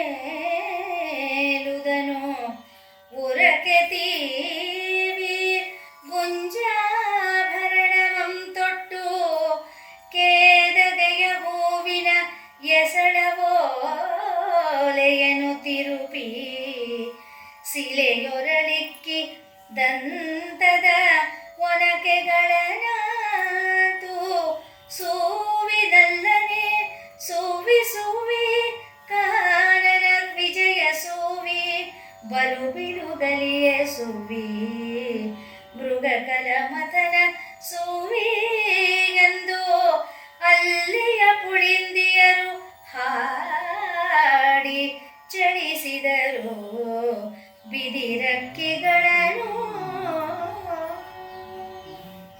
ಇಲ್ಲಿ ಕಾಡಿನ ಬೇಡರ ಜೀವನದ ಚಿತ್ರವನ್ನ ಕೊಡ್ತಾ ಹೋಗ್ತಾರೆ. ಆ ಬೇಡತಿಯರು ಆನೆಯಿಂದ, ಕೋಣನಿಂದ, ಹಂದಿಯಿಂದ ಸೀಳಿದಂಥ ಚರ್ಮಗಳಿಂದ ಮಾಡಿದ ಉಡುಗೆಗಳನ್ನು ಹಾಕ್ಕೊಂಡಿದ್ರು. ಹಾಗೆ ಕರಡಿ ಜಿಂಕೆ ಅವುಗಳನ್ನೆಲ್ಲ ಜಿಂಕೆಗಳನ್ನೆಲ್ಲ ಅಟ್ಟಾಡಿಸುವಾಗ ನೆಗೆಯುವಾಗ ಬೇಡರು ಹುಲಿ ಪಂಜ ಹಾಕಿರುತ್ತೆ, ಸಿಂಹ ಸೀಳಿರುತ್ತೆ, ಹಂದಿಗಳು ಕೂಡ ಸಿಗದ್ ಹಾಕಿರುತ್ತೆ ಅಂತದನ್ನೆಲ್ಲ ನೋಡ್ತಾ ಅವ್ರಿಗೆಲ್ಲ ಮಲಗಿಸಿ ಬಿದಿರ ಮೇಲೆ ಮಲಗಿಸಿ ಕೈ ತಪ್ಪಿ ಖಡ್ಗಗಳು ಸೀಳಿರುತ್ತೆ ಒಂದೊಂದ್ಸಲಿ. ಇವ್ರಿಗೆಲ್ಲ ಮರದ ನೆರಳಿನಲ್ಲಿ ಮಲಗಿಸ್ಬಿಟ್ಟು ಶೈತ್ಯೋಪಚಾರ ಮಾಡ್ತಾ ಇದ್ದಾರಂತೆ. ಅಂದ್ರೆ ತಮಗೆ ಗೊತ್ತಿದ್ದಂತ ಕಾಡಿನ ಔಷಧಿಗಳ ಸೊಪ್ಪು ಸದೆಗಳನ್ನ ಆಯಿಂಟ್ಮೆಂಟ್ ತರ ಹಾಕಿ ಅವ್ರಿಗೆಲ್ಲ ಉಪಚಾರ ಮಾಡ್ತಾ ಇದ್ದಾರಂತೆ. ಅಂದ್ರೆ ಶುಶ್ರೂಷೆ ಮಾಡಕ್ಕೆ ಹೆಣ್ಮಕ್ಳಿಗೆ ಔಷಧಿಯ ಸೊಪ್ಪುಗಳೆಲ್ಲ ಗೊತ್ತಿತ್ತು. ಆ ಗೊತ್ತಿದ್ದನ್ನ ಎಲ್ಲ ನರಳ್ತಾ ಇದ್ದಾರಲ್ಲ. ಬೇಟೆಯಲ್ಲಿ ಹೇಗೆ ಯುದ್ಧದಲ್ಲಿ ಗಾಯಗೊಂಡು ನರಳೋರಿಗೆ ಔಷಧೋಪಚಾರ ಬೇಕೋ ಹಾಗೆ ಈ ನಂಜು, ಪ್ರಾಣಿಗಳ ನಂಜು, ಉಗುರಿನ ನಂಜು, ಹಲ್ಲಿನ ನಂಜು, ತಮ್ಮದೇ ಕತ್ತಿಯ ನಂಜನ್ನೆಲ್ಲ ಹೋಗ್ಲಾಡ್ಸಕ್ಕೆ ಉಪಚಾರ ಮಾಡ್ತಾ ಇರೋ ಒಂದು ಗುಂಪನ್ನ ಕಾಣ್ತಾನೆ. ಅದ್ವಿತೀಯವಾದಂಥ ಔಷಧಿ ಚಿತ್ರಣ. ಇನ್ನೊಂದು ಕಡೆ ಏನಾಗಿದೆ, ತಮ್ಮ ಲಂಗಗಳಿಗೆ ನವಿಲ್ಗರಿಯಿಂದ ಅಲಂಕಾರ ಮಾಡ್ಕೊಂಡ್ಬಿಟ್ಟು, ಎಲೆಗಳಿಂದ ಮೇಲುದೆಯನ್ನ ಮಾಡ್ಕೊಂಡ್ಬಿಟ್ಟು, ಬ್ಲೌಸ್ ಮಾಡ್ಕೊಂಡ್ಬಿಟ್ಟು, ರವಿಕೆಗಳನ್ನ ಮಾಡ್ಕೊಂಡು, ಗುಲ್ಗಂಜಿಯಿಂದ ಆಭರಣವನ್ನ ಮಾಡ್ಕೊಂಡು ತೊಟ್ಕೊಂಡಿದ್ದಾರೆ ಅವರೆಲ್ಲ. ಗುಲ್ಗಂಜಿ ಅಂದ್ರೆ ಕೆಂಪುಗೆ ಒಂದು ಚುಕ್ಕೆ ಕಪ್ಪಿರುತ್ತಲ್ಲ, ಅದು ಗುಲ್ಗಂಜಿ. ಕೇದಿಗೆಯನ್ನ ಹೂವಿನ ಮಡಿಸಿ ಓಲೆ ಥರ ಮಾಡಿ ಅದನ್ನು ಕಿವಿಗಿಟ್ಕೊಂಡಿದ್ದಾರಂತೆ. ಅಲ್ಲಿ ಶಿಲೆ ಇರುತ್ತಲ್ಲ, ಶಿಲೆಯೊರೊಳಗಿ ತಾನೇ ಆಗಿರೋ ಗುಳಿ, ಆ ಕಲ್ಲಿನಲ್ಲಾಗಿರುವಂಥ ಕುಳಿಯಲ್ಲಿ ದಂತದ ಒನಕೆಗಳು. ನೋಡಿ, ಯಾವ ರಾಜರಿಗಿಂತ ಸೌಭಾಗ್ಯ ಇದೆ ಹೇಳಿ. ಮರದ ಒನಕೆ ಕೇಳಿದ್ವಿ, ದಂತದ ಒನಕೆಗಳಿತ್ತಂತೆ ಅವ್ರ ಕೈಯಲ್ಲಿ. ಅಂದರೆ ಅಷ್ಟು ದೊಡ್ಡ ದೊಡ್ಡ ದಂತ ಒನಕೆಗಳಿರೋಷ್ಟು ದಂತದ ಆನೆಗಳು ತಾವಾಗಿ ಸತ್ತಿದ್ದನ್ನು ತಂದರೆ ಅದು ಒನಕೆಗಳಾಗಿ ಉಪಯೋಗಿಸಲ್ಪಡ್ತಿತ್ತಂತೆ. ಇದನ್ನೆಲ್ಲ ಕುಟ್ತಾ ಅವರು ಏನು ಮಾಡ್ತಿದ್ರಂತೆ, ಸುವಿ ಹಾಡು ಹೇಳ್ತಾ ಇದ್ದಾರೆ. ಹೇಗೆ ರಾಗಿ ಬೀಸೋ ಹಾಡಿದೆ ಎಲ್ಲ ಇದೆಯಲ್ಲ ನಮ್ದು, ಹಾಗೆ ಸುವಿ ಎಷ್ಟು ಪ್ರಿಯವೋ ಆ ಬೇಡರ ರಾಜನಿಗೆ ಪ್ರಭು ಅನ್ನೋ ಬದಲು ನಲ್ಲ ಅಂತಾರಷ್ಟೆ. ಅವನು ಪ್ರಭು ನಾಥ. ಸುವಿ ನಲ್ಲನೇ ಸುವಿ ಸುವಿ ಕಾನನ ವಿಜಯ ಸುವಿ. ಅಂದರೆ ಕಾಡನ್ನ ಗೆಲ್ಲುವಂಥ ವಿಜಯನೇ ನಿನಗೆ ಶುಭವಾಗಲಿ. ಬಿಲುಗಲಿಯೇ ಸುವಿ, ಬಿಲ್ಲಿನ ಅದ್ವಿತೀಯ ನೀನು ಬಿಲ್ಬಾಣದಲ್ಲಿ ಅಂಥವನಿಗೆ ಸುವಿ ಶುಭವಾಗಲಿ. ಸುವಿ ಅಂದರೆ ಶುಭವಾಗಲಿ. ಮೃಗಕುಲ ಮಥನ ಸುವಿ, ಮೃಗಕುಲವನ್ನ ಅಂದರೆ ಅರಣ್ಯದ ಪ್ರಾಣಿಗಳನ್ನ ಕಡದವನು ನೀನು, ನಿನಗೆ ಸುವಿ ಎಂದು ಹಾಡ್ಕೊಂಡು ಆ ಪುಳಿಂದಿಯರು, ಆ ಬೇಡ ಕನ್ಯೆಯರು ಹಾಡ್ತಾ ಹಾಡ್ತಾ ಆ ಬಿದಿರಕ್ಕಿಗಳನ್ನ ಕುಟ್ಟಿದ್ದಾರೆ. ಯಾಕೆಂದ್ರೆ ಅಲ್ಲ ಅವ್ರಿಗೆಲ್ಲ ಅಡಿಗೆ ಮಾಡ್ಬೇಕಲ್ಲ ಅವರು. ಅಲ್ಲಿ ಭತ್ತದ ಅಕ್ಕಿಯನ್ನ ಎಲ್ಲಿಂದ ತರ್ತಾರವರು? ಬಿದಿರಕ್ಕಿಗಳನ್ನ ಕುಟ್ಟಿ ಚಳಿಸಿದರು. ಅಂದ್ರೆ ಇನ್ನೊಂದಷ್ಟು ಜನ ಮೊರದಲ್ಲಿ ಅದನ್ನ ಹೊಟ್ಟು ತೆಗೆದು ಅಕ್ಕಿನ ಬೇರೆ ಮಾಡ್ತಾ ಇದ್ದಾರೆ. ಇಷ್ಟೂ ಚಿತ್ರಣ ಅಲ್ಲಿ ಕೊಟ್ಬಿಡ್ತಾರೆ ರಾಘವಾಂಕರು. ಅಂದ್ರೆ ಎಷ್ಟು ಚೆನ್ನಾದ ಅಬ್ಸರ್ವೇಷನ್ ಇದೆ ಅವ್ರಿಗೆ, ಅಂದ್ರೆ ಎಷ್ಟು ಸೂಕ್ಷ್ಮತರವಾಗಿ ನೋಡಿದ್ದಾರೆ. ನೋಡಿಲ್ದೆ ಇಷ್ಟೆಲ್ಲ ಕಾಣುತ್ತೋ ಇಲ್ವೋ ಗೊತ್ತಿಲ್ಲ ನನಗೆ. ತುಂಬಾ ಚೆನ್ನಾಗಿ ನಮ್ಮ ಕಣ್ಮುಂದೆ ಬಂದ್ಬಿಡತ್ತೆ ಈ ಚಿತ್ರಣವೆಲ್ಲ. ಹಾಗೆ ಈ ಪದ್ಯವಿದೆ. ಮೃತ್ಯು ಬಗಿದು ಉಳಿದಂತೆ ಬೇಡರ ಅಟ್ಟುಳಿಗಳೊಳು ಪುತ್ತುರೊಳು ಅಡಂಗಿದ್ದು ಬಳಿಕ ಎದ್ದು ತಂತಮ್ಮ ಹೆತ್ತ ತಾಯಿಗಳನ್ನು ಅರಸುತ್ತ ಅತ್ತಲಿ ತಮ್ಮ ಹರಿದು ಬಾಯ್ ಬಿಡುವ ಮೃಗ ಶಿಶುಗಳ ಸುತ್ತಿ ಕಿರು ಮರೆಗಾಣದ ಅಳಲಿಕೆ ಕಳಿಸಿ ಕೊರಳೆತ್ತಿ ಹೂ ಕರಿಸಿ ಗಿಡುಗಿಡುಗಳೊಳು ಹೊಕ್ಕು ಬಾಯ್ ಬತ್ತಲು ಒರಲು ತಿಪ್ಪ ಬಾಣತಿ ಮೃಗಕ್ಕೆ ಮರುಗುದೇ ಬಂದನು ಆಡೈಯನು. ಕಾಡಿನ ಬೇಟೆಯ ಅಂತಿಮ ಚಿತ್ರಣವನ್ನು ಕೊಡ್ತಾ ಇದ್ದಾರೆ. ಒಂದೆರಡು ರೀತಿಯಲ್ಲ, ನಾನಾ ರೀತಿಯ ಬೇಟೆಗಳನ್ನು ಆಡಿಕೊಂಡು ಅದೆಲ್ಲ ಕಾಡು ಬೆಕ್ಕುಗಳ ಮಾಂಸವನ್ನು ಒಂದು ಬುಟ್ಟಿಯಲ್ಲಿ ಹಾಕ್ಕೊಂಡಿದ್ದಾರೆ, ದಂತಗಳನ್ನ ಒಂದು ಕಡೆ ಹಾಕ್ಕೊಂಡಿದ್ದಾರೆ, ನವಿಲಿನ ಗರಿಗಳನ್ನು ತೆಕ್ಕೆಯಾಗಿ ಇಟ್ಕೊಂಡಿದ್ದಾರೆ, ಮೂದಲ್ಸೋದು, ಬೈಯೋದು, ಬೊಬ್ಬಿರಿಯೋದು, ಬಿಲ್ಲಿನ ಟೇಂಕಾರದ ಸದ್ದು ಎಲ್ಲ ಅಡಗೋಗಿದೆ. ಎಲ್ಲ ಅಡಗಿ ನಿಂತಾಗ ಕಾಡೆಲ್ಲ ಬೇಟೆಯ ಭೀತಿಯಿಂದ ಮರಗಟ್ಟಿರೋ ರೀತಿ ರಾಘವಾಂಕರಿಗೆ ಭಾಸವಾಗ್ತಾ ಇದೆ. ಹಾಗಾಗ್ತಾ ಇರೋದ್ರಿಂದ ಮುಂದಕ್ಕೆ ಹೇಳ್ತಾರೆ, ಅವರೆಲ್ಲ ಹೆಂಗೆ ಕಟ್ಕೊಂಡ್ರು, ತಾವು ಸಂಪಾದಿಸಿದ್ನೆಲ್ಲ ಎಲ್ಲವನ್ನ ಕಟ್ಕೊಂಡು, ಆಮೇಲೆ ಹುಟ್ಟುಗಳ ಕಂಬಿಗೆ ಕಟ್ಟಿದ್ದಂಥ ಸತ್ತ ಜಿಂಕೆಗಳು, ಮಾಂಸದ ಹೆಡಿಗೆಗಳು, ಸತ್ತ ಹೆಬ್ಬುಲಿಯನ್ನು ಕೋಣ ಕಟ್ಟಿದ ಬಂಡಿಗಳಲ್ಲಿ ಹಾಕುತ್ತಾ ಹೊರಟರ ಬೇಡರನ್ನ ಕಂಡು ಆದಯ್ಯ ಬೆರಗಾಗೋದ. ಅಯ್ಯೋ ಇಷ್ಟೊಂದು ಬೇಟೆ ಆಡ್ಬಿಟ್ಟಿದಾರಲ್ಲ ಅಂದ್ರೆ ಅವ್ರಿಗೆ ಎಷ್ಟೋ ದಿನದ ಆಹಾರ ಅದು. ಹೀಗಾದಾಗ ಮೃತ್ಯುವಿನ ತಾಂಡವ ನಿಲ್ತು ಅನ್ನೋದು ಗೊತ್ತಾದ ಮೇಲೆ ಅವರೆಲ್ಲ ಹೋದ್ಮೇಲೆ ಸದ್ದಡಗ್ತಲ್ಲ, ಆಗ ನಡೆದ ಒಂದು ಕರುಣಾಮಯ ದೃಶ್ಯವನ್ನ ಈ ಪದ್ಯ ಕಟ್ಟಿಕೊಡ್ತಾ ಇದೆ.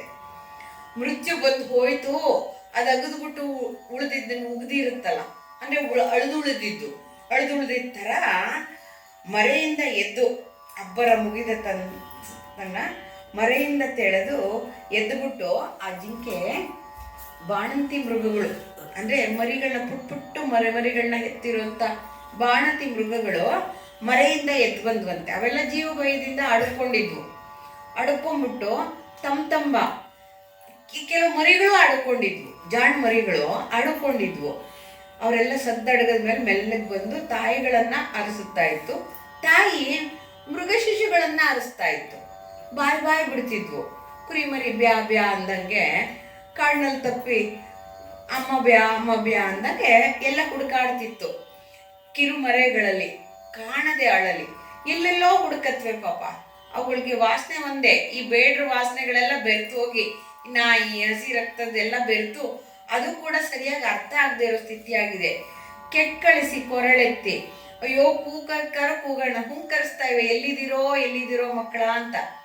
ಮರಿ ಕೂಗಿದ್ರೆ ಅಮ್ಮ ಕೂಗಿದ್ರೆ ಮರಿನೂ ಕೂಗುತ್ತೆ ಅಂದ್ರೆ ತುಂಬಾ ಮರಿಗಳು ಕೂಗ್ತಾ ಇದೆ, ತುಂಬಾ ಅಮ್ಮಂದ್ರು ಕೂಗ್ತಾ ಇದೆ.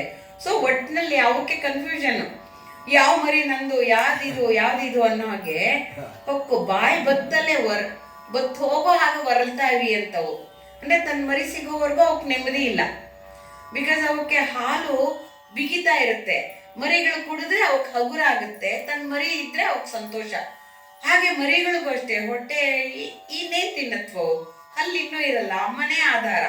ಅಮ್ಮ ಇಲ್ದೇ ಸತ್ತೇ ಹೋಗತ್ವೆ ಪಾಪ ಅವು. ಅದನ್ನ ನೋಡ್ಬಿಟ್ಟು ಮರುಗು ಹೋಯ್ತು ಮಾದಯ್ಯನ್ ಜೀವ. ಅಯ್ಯೋ ಪಾಪವೇ, ಇವಕ್ಕೆ ಇಷ್ಟೊಂದು ಕಷ್ಟ ಆಗೋಯ್ತೆ, ಮನುಷ್ಯ ತನ್ನ ಆಹಾರಕ್ಕೋಸ್ಕರ ಇವಕ್ಕೆ ಇಷ್ಟು ಕಷ್ಟ ಕೊಟ್ನಲ್ಲ ಅಂತ ಮರುಕ ಇಲ್ಲಿ ಕರುಣಾರಸವನ್ನ ಹರಿಸಿದಾನೆ ರಾಘವಾಂಕ.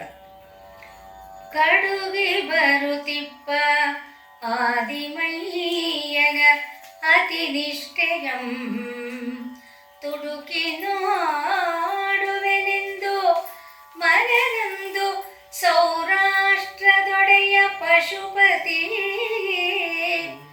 ಯತೀಶ್ವರನೆಂಬ ನಾಮಮಂ ತಳೆದು ಮುನಿವೃಂದ ಸಹಿತ ನಡೆದಂದು ವಿಮಳ ಘೋರಾಕಾರ ಕಾನನದ ನಡುವೆ, ವಿಮಳ ಘೋರಾಕಾರ ಕಾನನದ ನಡುವೆ ಸವೆ ಪರ್ಣಶಾಲೆಗಳನ್ನು ಅಂತವನೊಬ್ಬ ಬಿಡಿದು ರಾಜಿಪ ತಪೋವನದೊಳು ಒಪ್ಪಿದನು ವಿದ್ಯಾ ಬಳಾಹಕ ಮರುತನು.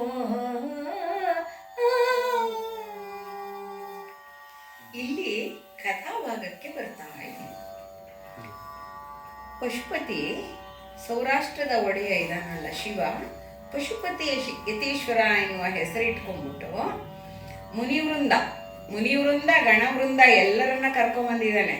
ಸಹಿತ ಆ ಘೋರವಾದ ಅರಣ್ಯದಲ್ಲಿ ವಿಮಲ ಘೋರಾಕಾರ ಕಾನನದ ನಡುವೆ ಹೊಳಿತಾ ಇರೋ ಪರ್ಣಶಾಲೆಗಳು ಇದ್ದಕ್ಕಿದ್ದಂಗೆ ಸೃಷ್ಟಿಯಾಗಿದೆ. ಅಲ್ಲಿ ಆಶ್ರಮಗಳು, ಪರ್ಣಶಾಲೆಗಳು ಒಪ್ಪವಿಡಿದು ರಾಜಿಪ ತಪೋವನ, ತಪೋಭೂಮಿ ಆಗ್ಬಿಟ್ಟಿದೆ ಅಲ್ಲೊಂದು.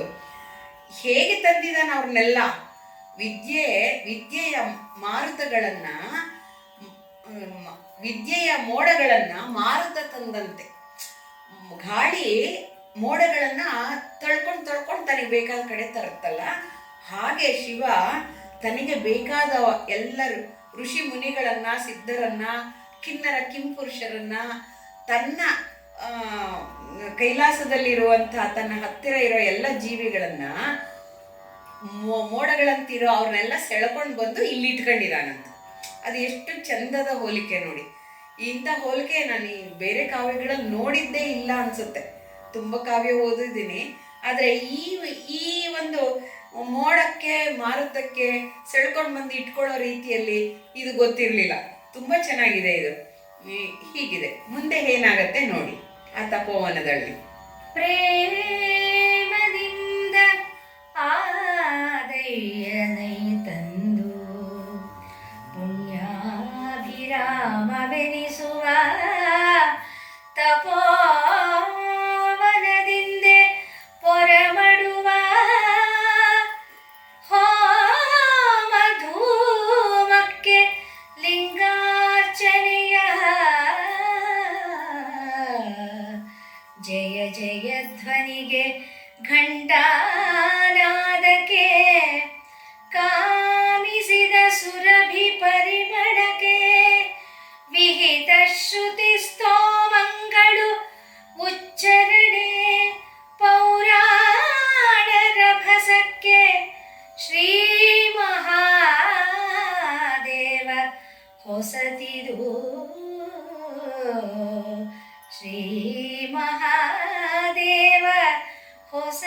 ಹೊಸತಿದು ಕಾಮಿಸಿದ ಸುರಭಿ ಪರಿಮಳಕ್ಕೆ ವಿಹಿತ ಶ್ರುತಿ ಸ್ತೋಮಂಗಡುಚ್ಚರಣೆ ಪೌರಾಣರ ಭಸಕ್ಕೆ ಶ್ರೀ ಮಹಾದೇವ ಹೊಸತಿದು ಮಹಾವಿಂಧ್ಯದೊಳಗೆ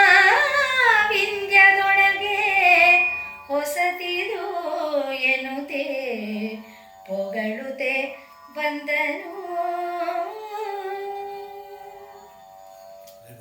ಈ ಆಶ್ರಮವನ್ನು ನೋಡಿ ಆದಯ್ಯಂಗೆ ಪುಣ್ಯಾಭಿರಾಮ, ನಾನೊಂಚೂರು ಆರಾಮ ಮಾಡ್ಕೊಳ್ಳುವಂಥ ಪುಣ್ಯಭೂಮಿ ಇದು, ತಪೋವನವಿದು, ನಮಸ್ಕಾರ. ಅಲ್ಲಿಂದ ನೋಡು ಯಜ್ಞ ಮಾಡಿ ಹೋಮಧೂಮ ಹೊರಡ್ತಾ ಇದೆ, ಲಿಂಗಾರ್ಚನೆಯ ಸದ್ದು ಕೇಳಿಸ್ತಾ ಇದೆ, ಆ ಘೋಷಾರವ ಕೇಳಿಸ್ತಾ ಇದೆ, ಜಯ ಜಯ ಧ್ವನಿಗೆ, ಆ ಘಂಟಾನಾದಕ್ಕೆ ಅವನು ಕಾಮಿಸ್ಬಿಡ್ತಾನಂತೆ.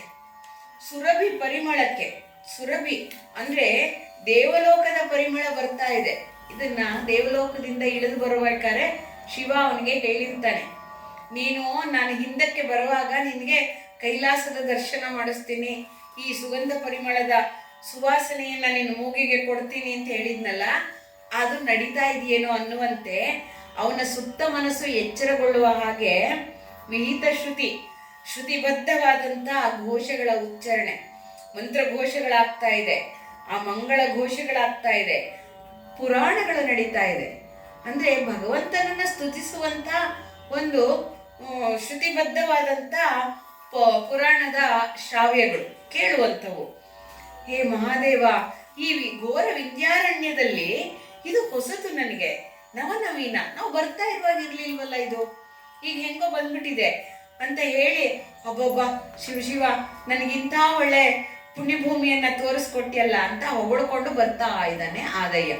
ಇಲ್ಲಾದ್ರೂ ಸೌರಾಷ್ಟ್ರ ಸೋಮಯ್ಯನ ಅರಿವು ನನಗೆ ಸಿಗಬಹುದು ಅನ್ನುವ ಒಳ ಆಸೆ ಅವನಿಗೆ, ಇಲ್ಲದೆ ಸೌರಾಷ್ಟ್ರಕ್ಕೆ ಹೋಗಿ ತರಬೇಕು ಅನ್ನೋದು ಇರುತ್ತೆ ಅವನಿಗೆ. ಮುಂದಿಂದು ನೋಡಿ.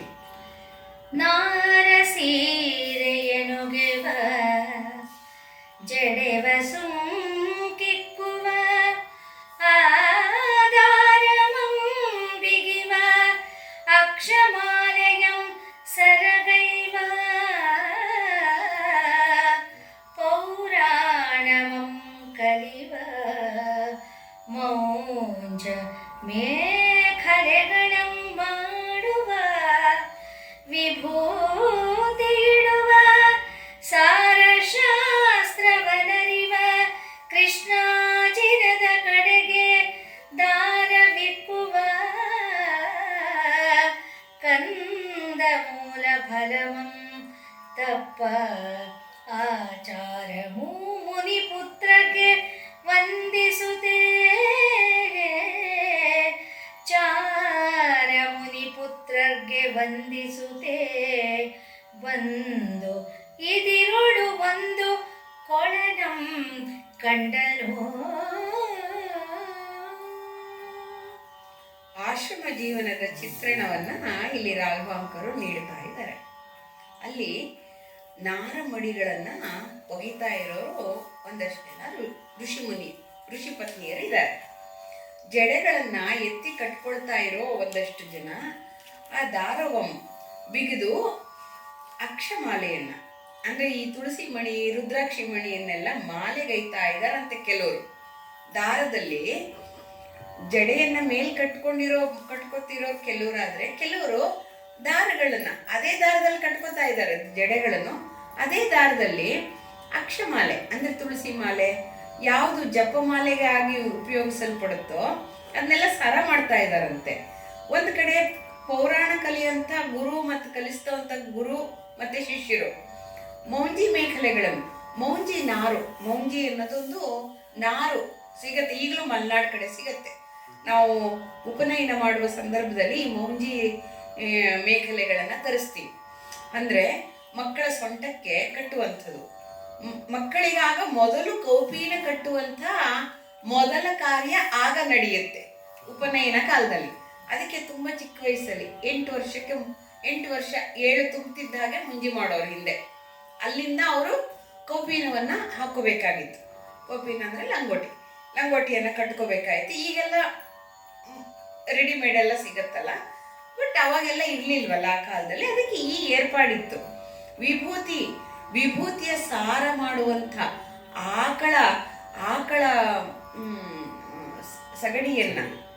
ಸಗಣಿಯನ್ನ ತಂದು ಅಲ್ಲೆಲ್ಲ ಒಣಗಿಸಿ ಅದನ್ನ ಸುಟ್ಟು ವಿಭೂತಿಯನ್ನ ಮಾಡುವಂಥ ವ್ಯವಸ್ಥೆನೂ ಮಾಡ್ತಾ ಇದ್ರು. ಕೆಲವರು ವಿಭೂತಿ ಮಾಡ್ತಾ ಇದ್ರು. ಆ ಶಾಸ್ತ್ರ ಹೇಗ್ ಮಾಡೋದು, ಶಾಸ್ತ್ರವನ್ನ ಅರಿವ ಶಾಸ್ತ್ರದ ಸಾರ, ವೇದಾಂತವನ್ನ ಅರಿಯಕ್ಕೆ. ವೇದಾಂತ ಅಂದ್ರೆ ಶಾಸ್ತ್ರದ ಸಾರವನ್ನ ಹಿಂಡಿರುವಂಥದ್ದು ವೇದಾಂತ. ಅಂದ್ರೆ ಅಷ್ಟು ಮಂತ್ರಗಳಲ್ಲಿ ಹೇಳೋದನ್ನ ಒಂದ್ ಸ್ವಲ್ಪ ಮಾತಲ್ಲಿ ತಿಳಿಸ್ಬಿಡೋದು. ಆಗ ಮಂತ್ರಗಳನ್ನ ಹೇಳ್ಬೇಕಾದ್ರೆ ಅವ್ರಿಗೆ ಅರ್ಥದ ಅರಿವಾಗೋದು. ಹೇಗೆ ಈಗ ಲಲಿತ ಸಹಸ್ರನಾಮ ಎಲ್ಲ ಬರೀ ಪಾರಾಯಣ ನಡೆಯುತ್ತೆ, ಬರೀ ಬಾಯಲ್ಲಿ ಹೇಳ್ತಾರೆ. ಅರ್ಥ ತಿಳ್ಕೊಂಡಾಗ ಆ ಪಾರಾಯಣ ಕಾಲದಲ್ಲಿ ದೇವಿಯ ಚಿತ್ರಣಗಳು ಕಣ್ಮುಂದೆ ಬರ್ತಾ ಹೋಗುತ್ತೆ. ಅದೊಂಥರ ಸಾರ್ಥಕ ಭಾವವನ್ನು ಕೊಡುತ್ತೆ. ಹಾಗೆ ಕಲ್ತ್ಕೋತಾ ಇದ್ರಂತೆ ಶಿಷ್ಯರುಗಳು. ಆಮೇಲೆ ಕಂದಮೂಲಗಳು, ಫಲಪುಷ್ಪಗಳನ್ನ ತರುವಂಥ ಚಿಕ್ಕ ಒಂದು ಇನ್ನು ಪೌರಾಣ ಕಲ್ತಾದವರು, ಬಿಡುವಿದ್ದವರು ಆ ಕೆಲಸ ಮಾಡೋರು. ಸ್ವಲ್ಪ ಜನ ಹಸುಗಳು ನೋಡ್ಕೊಳ್ಳೋರು, ಸ್ವಲ್ಪ ಜನ ಈ ಕೆಲಸ ಮಾಡೋರು. ಅವ್ರಿಗೆಲ್ಲ ಬೇಕಾದಂಥ ಆಹಾರ ಪದಾರ್ಥಗಳನ್ನ ಕಾಡಲ್ಲಿ ಹುಡುಕ್ಬೇಕಲ್ಲ, ಅಲ್ಲೆಲ್ಲ ಏನು ವ್ಯವಸಾಯ ಇರಲ್ಲ, ಅಕ್ಕಿ ರಾಗಿ ಗೋಧಿ ಎಲ್ಲ ಏನು ಬೆಳೆಯಲ್ಲ. ಅದನ್ನೆಲ್ಲ ತಗೊಂಡು ಬಂದು ಸಂಗ್ರಹ ಮಾಡ್ಕೋಬೇಕಾಗಿತ್ತು. ಆ ಮುನಿಪುತ್ರರುಗಳಿಗೆ ನಮಸ್ಕಾರ ಮಾಡ್ತಾ ಇದರಲ್ಲೊಂದು ವಿಚಿತ್ರವಾದಂಥ ಸರೋವರವನ್ನು ಕಾಣ್ತಾನೆ.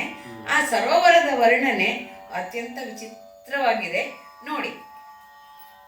ಎಸೆವ ವಿಷ ಉಂಟಾಗಿಯೂ ವಿಷ ತಾನಿಲ್ಲ, ಹೊಸ ಕಮಲ ಉಂಟಾಗಿಯೂ ಕಮಲವಿಲ್ಲ, ನಿಟ್ಟಿಸೆ ಕುಮುದ ಉಂಟಾಗಿಯೂ ಕುಮುದವಿಲ್ಲ, ಅಲ್ಲಿ ಪ್ರತಿಕೂಲ ಉಂಟಾಗಿಯೂ ಹೆಸರಿಡಲ್ ಪ್ರತಿಕೂಲವಿಲ್ಲ, ಅಲ್ಲಿ ಕಡೆಗೆ ಸೋದಿಸಿ ವಿಜಾತಿಗಳುಂಟು ಎನ್ನಲು ವಿಜಾತಿಗಳಿಲ್ಲ, ಅಲ್ಲಿ ವಿಜಾತಿಗಳುಂಟು ಎನ್ನಲು ವಿಜಾತಿಗಳಿಲ್ಲ, ವಸುಧೆಗೆ ವಿಚಿತ್ರವೆಂದು ಒಂದೆರಡುಗಳಿಗೆ ನೋಡಿದ ಕೊಳಲನು ಆದಯ್ಯನು. ಭಗವಂತನ ಸಭೆಯನ್ನ ಕೊಳಕ್ಕೆ ಹೋಲಿಸಿದಾನೆ. ವಿಷ ಅಂದ್ರೆ ಇಲ್ಲಿ ನೀರು ಅನ್ನೋ ಅರ್ಥ ಬರುತ್ತೆ. ನೀರು ಅನ್ನೋದೊಂದು ಅರ್ಥ ಇದೆ. ನೀರಿಲ್ಲದ ಕೊಳ, ನೀರಿದೆ ಅಂತ ಅನ್ಕೊಂಡ್ರು, ನೀರಿದೆ ಅಂತ ಅನ್ಸೋ ಹಾಗಿದ್ರು ಕೂಡ ನೀರಿಲ್ಲ. ಅಂದ್ರೆ ಒಂದು ಹಳ್ಳದೋಪಾದಿಯಲ್ಲಿದೆ, ಸುತ್ತ ಸೋಪಾನಗಳಿದೆ, ಅಲ್ಲಿ ಸಭೆ ಸೇರಿದ್ದಾರೆ. ಕೈಲಾಸದಲ್ಲಿದ್ರಲ್ಲ, ಯಕ್ಷರು ಒಂದ್ ಕಡೆ, ಕಿಂಪುರುಷರು ಒಂದ್ ಕಡೆ, ಕಿನ್ನರರು ಒಂದ್ ಕಡೆ, ದೇವಾನುದೇವತೆಗಳು ಒಂದ್ ಕಡೆ, ಹೀಗೆ ವಿತ್ ಗ್ರಡೇಷನ್ ಅಲ್ಲಿ ಇದೆಲ್ಲ. ಹಾಗೆ ಋಷಿ ಮುನಿಗಳೆಲ್ಲ ಕೂತ್ಬಿಟ್ಟಿದ್ದಾರೆ. ಯಕ್ಷರು, ಸಿದ್ಧರು, ಮುನಿಗಳು ಎಲ್ಲ ಸೇರ್ಕೊಂಡು ಕೂತಿದ್ದಾರೆ. ಶಿವ ಪಶುಪತಿ ಯತೀಶ್ವರನಾಗಿ ಕೂತಿದ್ದಾನೆ. ಅದರಿಂದ ಅಲ್ಲಿ ಕೆಲವರು ದೇವತೆಗಳು ಕಮಲದ ಹಾಕಿ ಕಾಣಿಸ್ತಾ ಇದ್ದಾರೆ. ಅವರೆಲ್ಲ ಕೆಂಪಗಿರ್ತಾರಲ್ಲ, ಕಮಲದ ಹಾಕಿ ಕಾಣಿಸ್ತಾರೆ, ಆದರೆ ಕಮಲ ಅಲ್ಲ ಅವರು. ಹಾಗೆ ನೋಡಿದ್ರೆ ಕೆಲವರು ನೀಲಿ ಬಣ್ಣದಲ್ಲಿ ಇರ್ತಾರೆ, ಅದೇ ಮೇಘವರ್ಣಗಳು. ಆ ಮೇಘವರ್ಣಗಳಿಗೆ ಕುಮುದ ಅನ್ಕೊಳಕ್ಕೆ ಕುಮುದ ಅಲ್ಲ, ಅದು ಪ್ರತಿಕೂಲ ಉಂಟಾಗಿಯೋ. ಇದೇನಿದು, ಇಲ್ಲಿ ಬೇರೆಯವ್ರು ಯಾರು ಇದಾರೇನೋ ಅಂತ ಅನ್ಕೊಂಡ್ರೆ ಪ್ರತಿಕೂಲ ಏನಿಲ್ಲ, ಎಲ್ಲರೂ ಶಿವಭಕ್ತರೆ, ಒಬ್ಬೊಬ್ರು ನಂತರ ಇದಾರೆ ಅಷ್ಟೇ ಅಲ್ಲಿ. ವಿಜಾತಿಗಳಿದ್ರು ಅವರೆಲ್ಲ ಒಂದೇ ಜಾತಿ, ಶಿವಜಾತಿ, ಶಿವಭಕ್ತ ಗಣಗಳು ಇದೆ. ಹೀಗೆ ಈ ಭೂಮಿಗೆ ಇದು ವಿಚಿತ್ರ. ಇಂಥದ್ದು ಎಲ್ಲಿದೆ? ಕೈಲಾಸದಲ್ಲಿ ಬಿಟ್ಟು ಇನ್ನೊಂದನ್ನು ಕಂಡಿರಲಿಲ್ಲ ಆದಯ್ಯ. ಕೈಲಾಸದ ಎಲ್ಲ ಚಿತ್ರಣವೂ ಅವನ ಕಣ್ಮುಂದೆ ಬರ್ತಾ ಇದೆ. ಯಾಕೆಂದ್ರೆ ಅವನ ಹುಟ್ಟಿಗೆ ಕಾರಣವಾಗಿದ್ದಂಥ, ಬೇಡ ನಾನು ಹುಟ್ಟಲ್ಲ ಅಂದಾಗ ನಿನ್ಗೆ ಕೈಲಾಸವನ್ನೇ ತೋರಿಸ್ತೀನಪ್ಪ ಅಂತ ಶಿವ ಮಾತು ಕೊಟ್ಟಿದ್ದ ಹಾಗೆ ಇಲ್ಲಿ ತೋರಿಸ್ತಾ ಇದ್ದಾನೆ ಭಗವಂತ. ಆದಯ್ಯ ಕಣ್ಬಿಟ್ಟು ನೋಡ್ತಾ ಇದ್ದಾನೆ. ಸುಪ್ತ ಮನಸ್ಸಿನ ಗಂಟೆ ಜಾಗೃತವಾಗ್ತಾ ಇದೆ. ಎಚ್ಚೇಳಕ್ಕೆ ಇದೆಲ್ಲ ನೆನಪುಗಳು, ಹಿಂದಿನ ಜನ್ಮಾಂತರದ ನೆನಪುಗಳು. ಹೊಸ ಸ್ನೇಹಿತರನ್ನು ಕಂಡಾಗ ಈಗ ನೋಡ್ತಿದ್ದೀನಲ್ಲ, ಎಲ್ಲೋ ನೋಡ್ದಂಗಿದೆ ಅನ್ಕೋತೀವಲ್ಲ ನಾವು. ಅದೆಲ್ಲ ಜನ್ಮಾಂತರದ ನೆನಪುಗಳು ಆ ಕ್ಷಣದಲ್ಲಿ ಅರಳತ್ತೆ ಮತ್ತು ಮಸುಳುತ್ತೆ. ನಾವೆಲ್ಲ ಅಲ್ಪರು ಆದರೆ ಆದಯ್ಯ ಹಾಗಲ್ಲ, ಕಾರಣ ಜನ್ಮನಾಗಿರೋದ್ರಿಂದ ಅವನಿಗೆ ಸುಪ್ತಾವಸ್ಥೆಗೆ ಇದೆಲ್ಲ ಅರಿವಿಗೆ ಬರ್ತಾ ಇದೆ. ಮುಂದಿನ ಪದ್ಯದಲ್ಲೂ ಇದನ್ನೇ ವರ್ಣಿಸ್ತಾರೆ. ಬಿಸಕಾಂಡದಂತಿಪ್ಪ ಯತಿವೃತ್ತದಿಂ ಬಿಸಕಾಂಡದಂತಿಪ್ಪ ಯತಿವೃತ್ತದಿಂ ಪೂರ್ಣರಸಭಾವದಿಂದ ಅಲಂಕಾರದಿಂ ಸೋಪಾನ ವಿಸರದೊಳು ಕೇವಣಂ ಕೊಡಿಸಿದ ಪದಾರ್ಥದಿಂ ಸಾರ್ದು ನೋಡಿದರ ಮನಕ್ಕೆ ಎಸೆವ ಪ್ರಸನ್ನ ಗಂಭೀರದಿಂ ನಲಿದು ದೆಸೆಗಳಿಂ ಬಂದು ಪದವಿಡುವ ಕವಿಗಳಿಂ ವಸುಧೆಗೆ ಮಹಾಕವಿಯ ತೆರೆದೊಳು ವಸುಧೆಗೆ ಮಹಾಕವಿಯ ತೆರೆದೊಳು ಅಂತೂ ಅಲ್ಲಿಯ ಸರೋವರಂ ಕಣ್ಗೆಸೆದುದು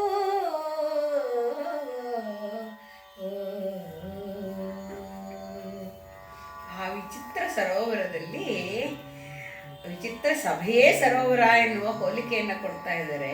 ತಾವರೆಯ ಕಾಂಡಗಳಂತೆ ಯತಿವೃತ್ತ ಕೂತಿತ್ತಂತೆ.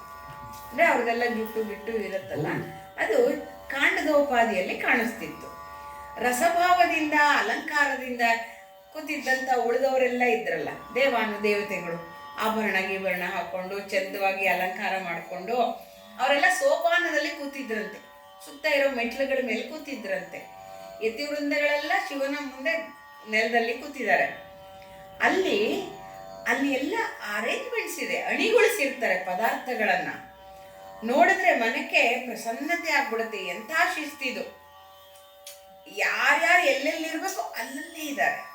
ಹೇಗೆ ಗಣನಾಥ ಅಲ್ಲಿ ಅರೇಂಜ್ಮೆಂಟ್ ಮಾಡಿಸ್ತಿದ್ನೋ ಕೈಲಾಸದಲ್ಲಿ, ದೇವತೆಗಳಿಗೆಲ್ಲ ಒಂದು ಸಾಲು, ಯಕ್ಷರಿಗೆಲ್ಲ ಒಂದು ಸಾಲು, ಕುಬೇರನ ಹತ್ತರಿಂದ ಬಂದವರಿಗೆಲ್ಲ ಒಂದು ಸಾಲು, ಸಿದ್ಧ ಪುರುಷರಿಗೆಲ್ಲ ಒಂದು ಸಾಲು, ಹೀಗೆ ಅಣಿಗೊಳಿಸಿದಂತೆ ಅದು ನೋಡೋರಿಗೆ ತುಂಬ ಸಂತೋಷವಾಗ್ತಿತ್ತು, ಗಂಭೀರವಾಗಿತ್ತು. ಅಲ್ಲಿ ಸಂತೋಷವೂ ಇತ್ತು. ದೆಸೆಗಳಿಂದ ಬಂದಿದ್ರು. ಅಂದರೆ ನಂದೊಂದು ಒಂದು ಕಾವ್ಯವನ್ನ ಹಾಡ್ತೀನಿ ಅನ್ನೋಂಥ ಕವಿಗಳಿದ್ರು, ಆಶು ಕವಿಗಳು. ಅಲ್ಲಲ್ಲೇ ಕವನ ಕಟ್ಟಿ ಹಾಡುವಂಥವ್ರು. ವಸುಧೆಗೆ ಇದೊಂದು ಮಹಾಸಭೆ ಅನ್ನುವ ಹಾಗೆ ಆ ಸಭೆ ಎಂಬ ಸರೋವರ ಕಣ್ಣಿಗೆ ಶೋಭಾಯಮಾನವಾಗಿತ್ತು ಎನ್ನುವ ಮಾತನ್ನ ಈ ಪದ್ಯ ವಿವರಿಸಿ ಹೇಳುತ್ತೆ. ಆ ಸರೋವರಕ್ಕೆ ಸುಪ್ರಭೆಯಾಗಿ ಯಾರಿದ್ದಾರೆ ನೋಡಿ. ಬಳಸಿದ ಗೆಳಲತೆಗೆ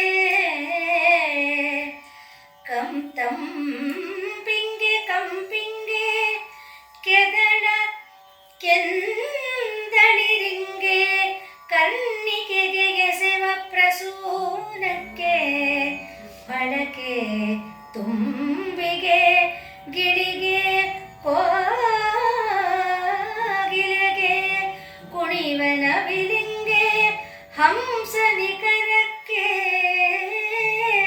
ಪುಳಿನಕ್ಕೆ ತಂಗಾಳಿಗೆ ಸೆವ ದೀರ್ಘದ ಮೃಗಾವಳಿಗೆ ಬೆರಗಾಗುತ್ತೆ ನಡೆತರುತ್ತ ಅರರೆ ಕಣ್ಣವಿಗಳು ಕಂಡನು ಅಪ್ರತಿಮ ಎದಿರಾಯ ಪಶುಪತಿ ಶಿವನ ಸುಪ್ರಭೆಯನೋ ಅಪ್ರತಿಮ ಎದಿರಾಯ ಕಂಡನು. ಆ ಬಿಸುಕಾಂಡದಂತಿದ್ದ ಯತಿವೃಂದದ ಮಧ್ಯದಲ್ಲಿ ಅರಳಿದ ದೊಡ್ಡ ತಾವರೆಯೋಪಾದಿಯಲ್ಲಿ ಸುಪ್ರಭೆಯನ್ನ ಬೆಳಗುತ್ತಾ ಈ ಪಶುಪತಿ ಯತಿರಾಯ, ಪಶುಪತಿಯನ್ನ ಹೆಸರಿಟ್ಕೊಂಡು ಬಂದಂತ ಅಪ್ರತಿಮನಾಗಿರುವಂತಹ ಶಿವ ಯತಿರಾಯ ಶೋಭಿಸ್ತಾ ಇದ್ದ. ಹೇಗಿದ್ದ? ಅವನನ್ನ ಬಳಸಿದ ಎಳೆ ಲತೆಗೆ ಅವನಿಗೋಸ್ಕರನೇ ಬಂದಿದ್ದಾರೆ ಎಲ್ಲರೂ. ಅವನನ್ನ ಸುತ್ತುವರಿಯಲೋಸಗುವೇ ಬಂದಿದ್ದಾರೆ. ಆ ತಂಪಿಗೆ, ಆ ಕಂಪಿಗೆ, ಆ ಕೆಂದಳಿರಿಗೆ, ಕರ್ಣಿಕೆಗೆ ಎಸೆವ ಆ ದೊಡ್ಡ ಶಿವನೆಂಬ ಕಮಲದ ಮಧುಪಾನದ ಆಸೆಗೆ, ಕಾಳೀಪದ ಮಧುಪಾನದ ಆಸೆಗೆ ಭೃಂಗವಾಗ ತರ ಭಕ್ತರಿರ್ತಾರಲ್ಲ, ಹಾಗೆ ಇಲ್ಲಿ ಭಕ್ತರೆಲ್ಲ ಶಿವಕಮಲದ ಮಧುಪಾನದ ಆಸೆಗೆ ಎಲ್ಲರೂ ಬಂದಿದ್ದಾರೆ. ಆ ಶಿವನಿಂದ ಸಿಗುವಂತಹ ಆ ಫಲಕ್ಕೆ ಎಲ್ಲ ಜೀವರಾಶಿಗಳು ಅಲ್ಲಿದೆ. ಗಿಳಿ, ಕೋಗಿಲೆ, ನವಿಲು, ಹಂಸ, ಮರಳು ದಿಬ್ಬ ಕೂಡ ಅವರೆಲ್ಲ ಕೂತ್ಕೊಳ್ಳಕ್ಕೆ ತಾನು ಅಡಿಗೊಳಿಸ್ಕೊಂಡಿದೆಯಂತೆ.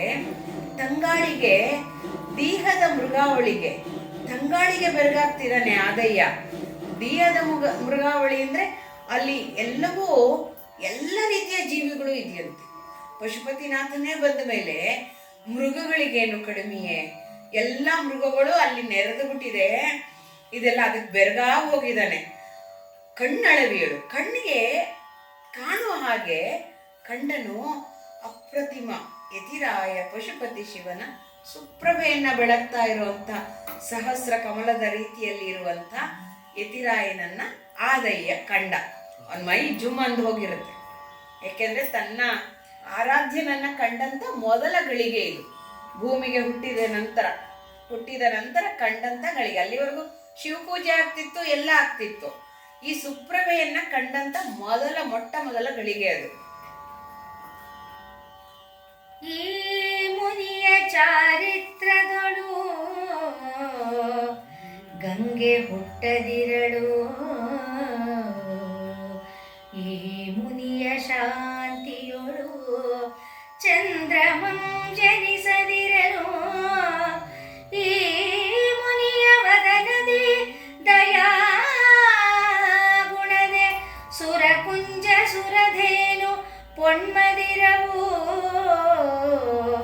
ಈ ಮುನಿಯ ನುಡಿಯ ಸವಿಯಿಂದ ಅಮೃತ ಒಗೆಯದಿರದು, ಈ ಮುನಿಯ ಸುಡುವಿನೊಳು ತಂಗಾಳಿ ಬೆಳೆಯದಿರದು, ಈ ಮುನೀಂದ್ರಂ ಮುನಿಯ ವೇಷದಿ ಈಶ್ವರನಾಗದಿರನು ಎಂದು ನಡೆ ನೋಡುತ್ತೆ.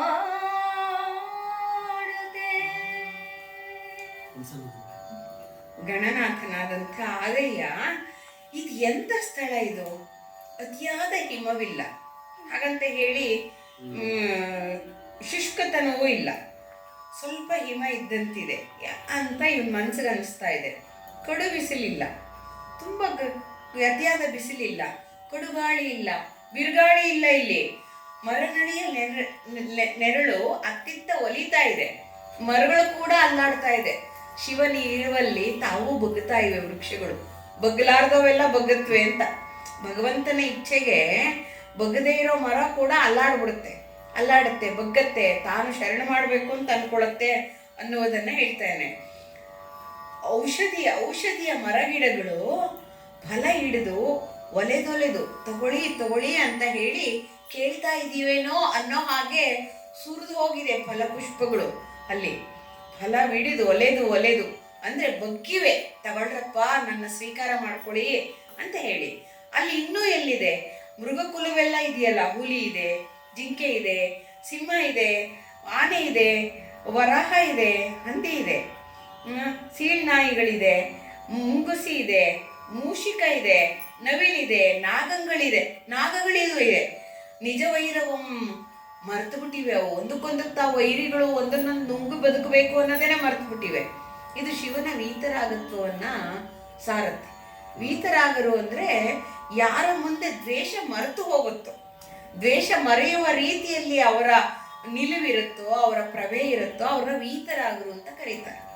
ಅವ್ರಿಗೆ ದ್ವೇಷ ಇರೋದಲ್ಲ, ಎದುರಿಗೆ ಬಂದ ದ್ವೇಷಿಗಳು ಅವ್ರ ಎದುರಿಗೆ ದ್ವೇಷ ಮಾಡಕ್ಕೆ ಆಗದ ರೀತಿಯಲ್ಲಿ ಅವ್ರ ತೇಜಸ್ಸಿರುತ್ತೆ. ಆ ತೇಜಸ್ಸನ್ನ ಇಲ್ಲಿ ಆದಯ್ಯ ಹೇಳ್ತಾ ಇದ್ದಾನೆ. ಅಂತ ಈ ಮುನಿ ಇವನ ಚರಿತ್ರೆಯಲ್ಲಿ ಗಂಗೆ ಹುಟ್ಟದೇ ಇರ್ತಾಳ? ಪವಿತ್ರವಾದ ಗಂಗೆ ಖಂಡಿತ ಹುಟ್ಟುತ್ತಾಳೆ. ಈ ಮುನಿಯ ಶಾಂತಿಯಲ್ಲಿ ಚಂದ್ರಮ ಹುಟ್ಟಕ್ಕಾಗಲ್ವಾ? ಚಂದ್ರನ ಸುಪ್ರಭೆ ಇದೆ. ಈ ಮುನಿಯ ಮುಖದಲ್ಲಿ ಇರುವಂತ ದಯಾಗುಣದಿಂದ ಕಲ್ಪವೃಕ್ಷ, ಕಾಮಧೇನು ಹೊರಬೀಳಲ್ವೇ? ಅವರೆಲ್ಲರ ಆಶ್ರಯ ತಾಣ ಇವನೇ. ಈ ಮುನಿಯೇ ಆಶ್ರಯ ತಾಣ, ಭಗವಂತನೇ ಆಶ್ರಯ ತಾಣ. ಅವನೇ ಕಲ್ಪತರು, ಅವನೇ ಸುರಧೇನು, ಅವನೇ ಕಾಮಧೇನು ಅಂತ ಹೇಳ್ತಾ ಇದೆ. ಈ ಮುನಿಯ ನುಡಿ ಇದೆಯಲ್ಲ, ಅಮೃತದೋಪಾದಿಯಲ್ಲಿ ಅಷ್ಟು ಸವಿ ಇದೆಯಲ್ಲ, ಅಮೃತವೇ ಆ ನುಡಿಯಲ್ಲಿ ಈಚೆ ಬರ್ತಾ ಇದೆ. ಆ ಮಾತುಗಳಲ್ಲಿರುವಂಥ ಅಮೃತಕ್ಕೆ ಸಮಾನವಾದಂಥ ಅರಿವಿನ ಮುತ್ತುಗಳು.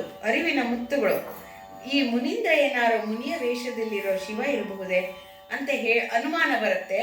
ನೋಡ್ಕೊಂಡು ಹೋಗ್ತಾ ಇದ್ದಾನೆ ಆದಯ್ಯ.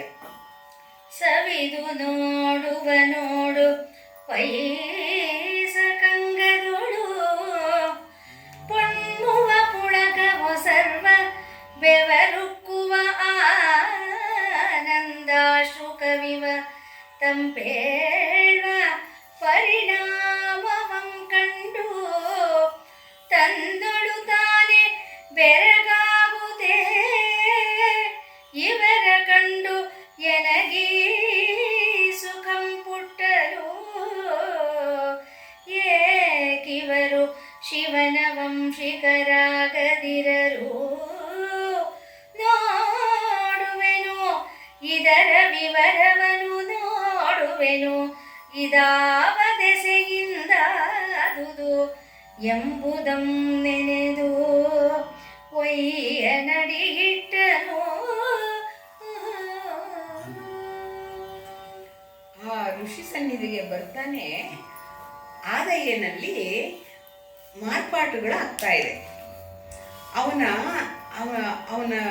ಅಂಗಗಳಲ್ಲಿ, ಸೊಬಗಿನ ಅಂಗಗಳಲ್ಲಿ ಪುಳಕ ಹೊಮ್ಮತಾ ಇದೆ, ತಾನಾಗಿ ಹೊಮ್ಮತಾ ಇದೆ. ಬೆವರು ಉಕ್ಕುತ್ತಾ ಇದೆ, ಆನಂದಾಶ್ರುಗಳು ಕಣ್ಣಲ್ಲಿ ಸುರಿತಾ ಇದೆ. ಸುತ್ತ ಅವನಿಗೆ ತಂಪಾಗ್ತಾ ಇದೆ, ಮೈ ಮನೋ ಎಲ್ಲ ತಂಪಾಗ್ತಾ ಇದೆ. ಇಂಥ ಪರಿಣಾಮ ಏಕಾಗ್ತಾ ಇದೆ?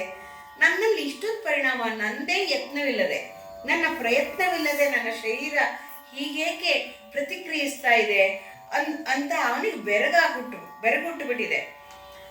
ಇವರ ಕಂಡೇ ನನಗೆ ಈ ಥರ ಸುಖ ಆಗ್ತಾ ಇದೆಯಲ್ಲ, ಇರ್ಬೋದು ಇವರು ಶಿವನ ವಂಶಿಕರಾಗೇ ಹುಟ್ಟಿರಬೇಕು. ನೋಡ್ತೀನಿ ಇದನ್ನ. ಈ ವಿವರ ಇದಾವ ದೆಸೆಯಿಂದ ಆದದು, ನನಗಾಗಿದೆಯಲ್ಲ ಈ ಮಾರ್ಪಾಟು ನನ್ನ ಶರೀರದಲ್ಲಿ, ನನ್ನ ಅರಿವಿಲ್ಲದೆ ಆಗಿರೋಂಥ ಈ ಆನಂದ, ಈ ಸುಖ, ಈ ತಂಪು ಹೇಗಾಯ್ತು ಅಂತ ಹೇಳಿ ನೆನೆಸ್ಕೊಳ್ತಾ ಆದಯ್ಯ ಮುಂದೆ ಹೆಜ್ಜೆ ಇಡ್ತಾ ಇದ್ದಾನೆ. ಮುಂದಿನ ಕತೆ ಮುಂದಿನ ಭಾಗದಲ್ಲಿ. ಕರಚರಣ ಕೃತಂ ವಾ ಕಾಯಜಂ ಕರ್ಮಜಂ ವಾ ಶ್ರವಣನಯನಜಂ ವಾ ಪಾಪರಂ ಶ್ರವಣನಯನಜಂ ವಾ ಮಾನಸಂ ವಾಪರಾಧಂ ವಿಹಿತಮವಿಹಿತಂ ವಾ ಸರ್ವಮೇತತ್ ಕ್ಷಮಸ್ವ ಶಿವ ಶಿವ ಕರುಣಾಬ್ಧೆ ಶ್ರೀ ಮಹಾದೇವ ಶಂಭೋ ಶಿವ ಶಿವ ಕರುಣಾಬ್ಧೆ ಶ್ರೀ ಮಹಾದೇವ ಶಂಭೋ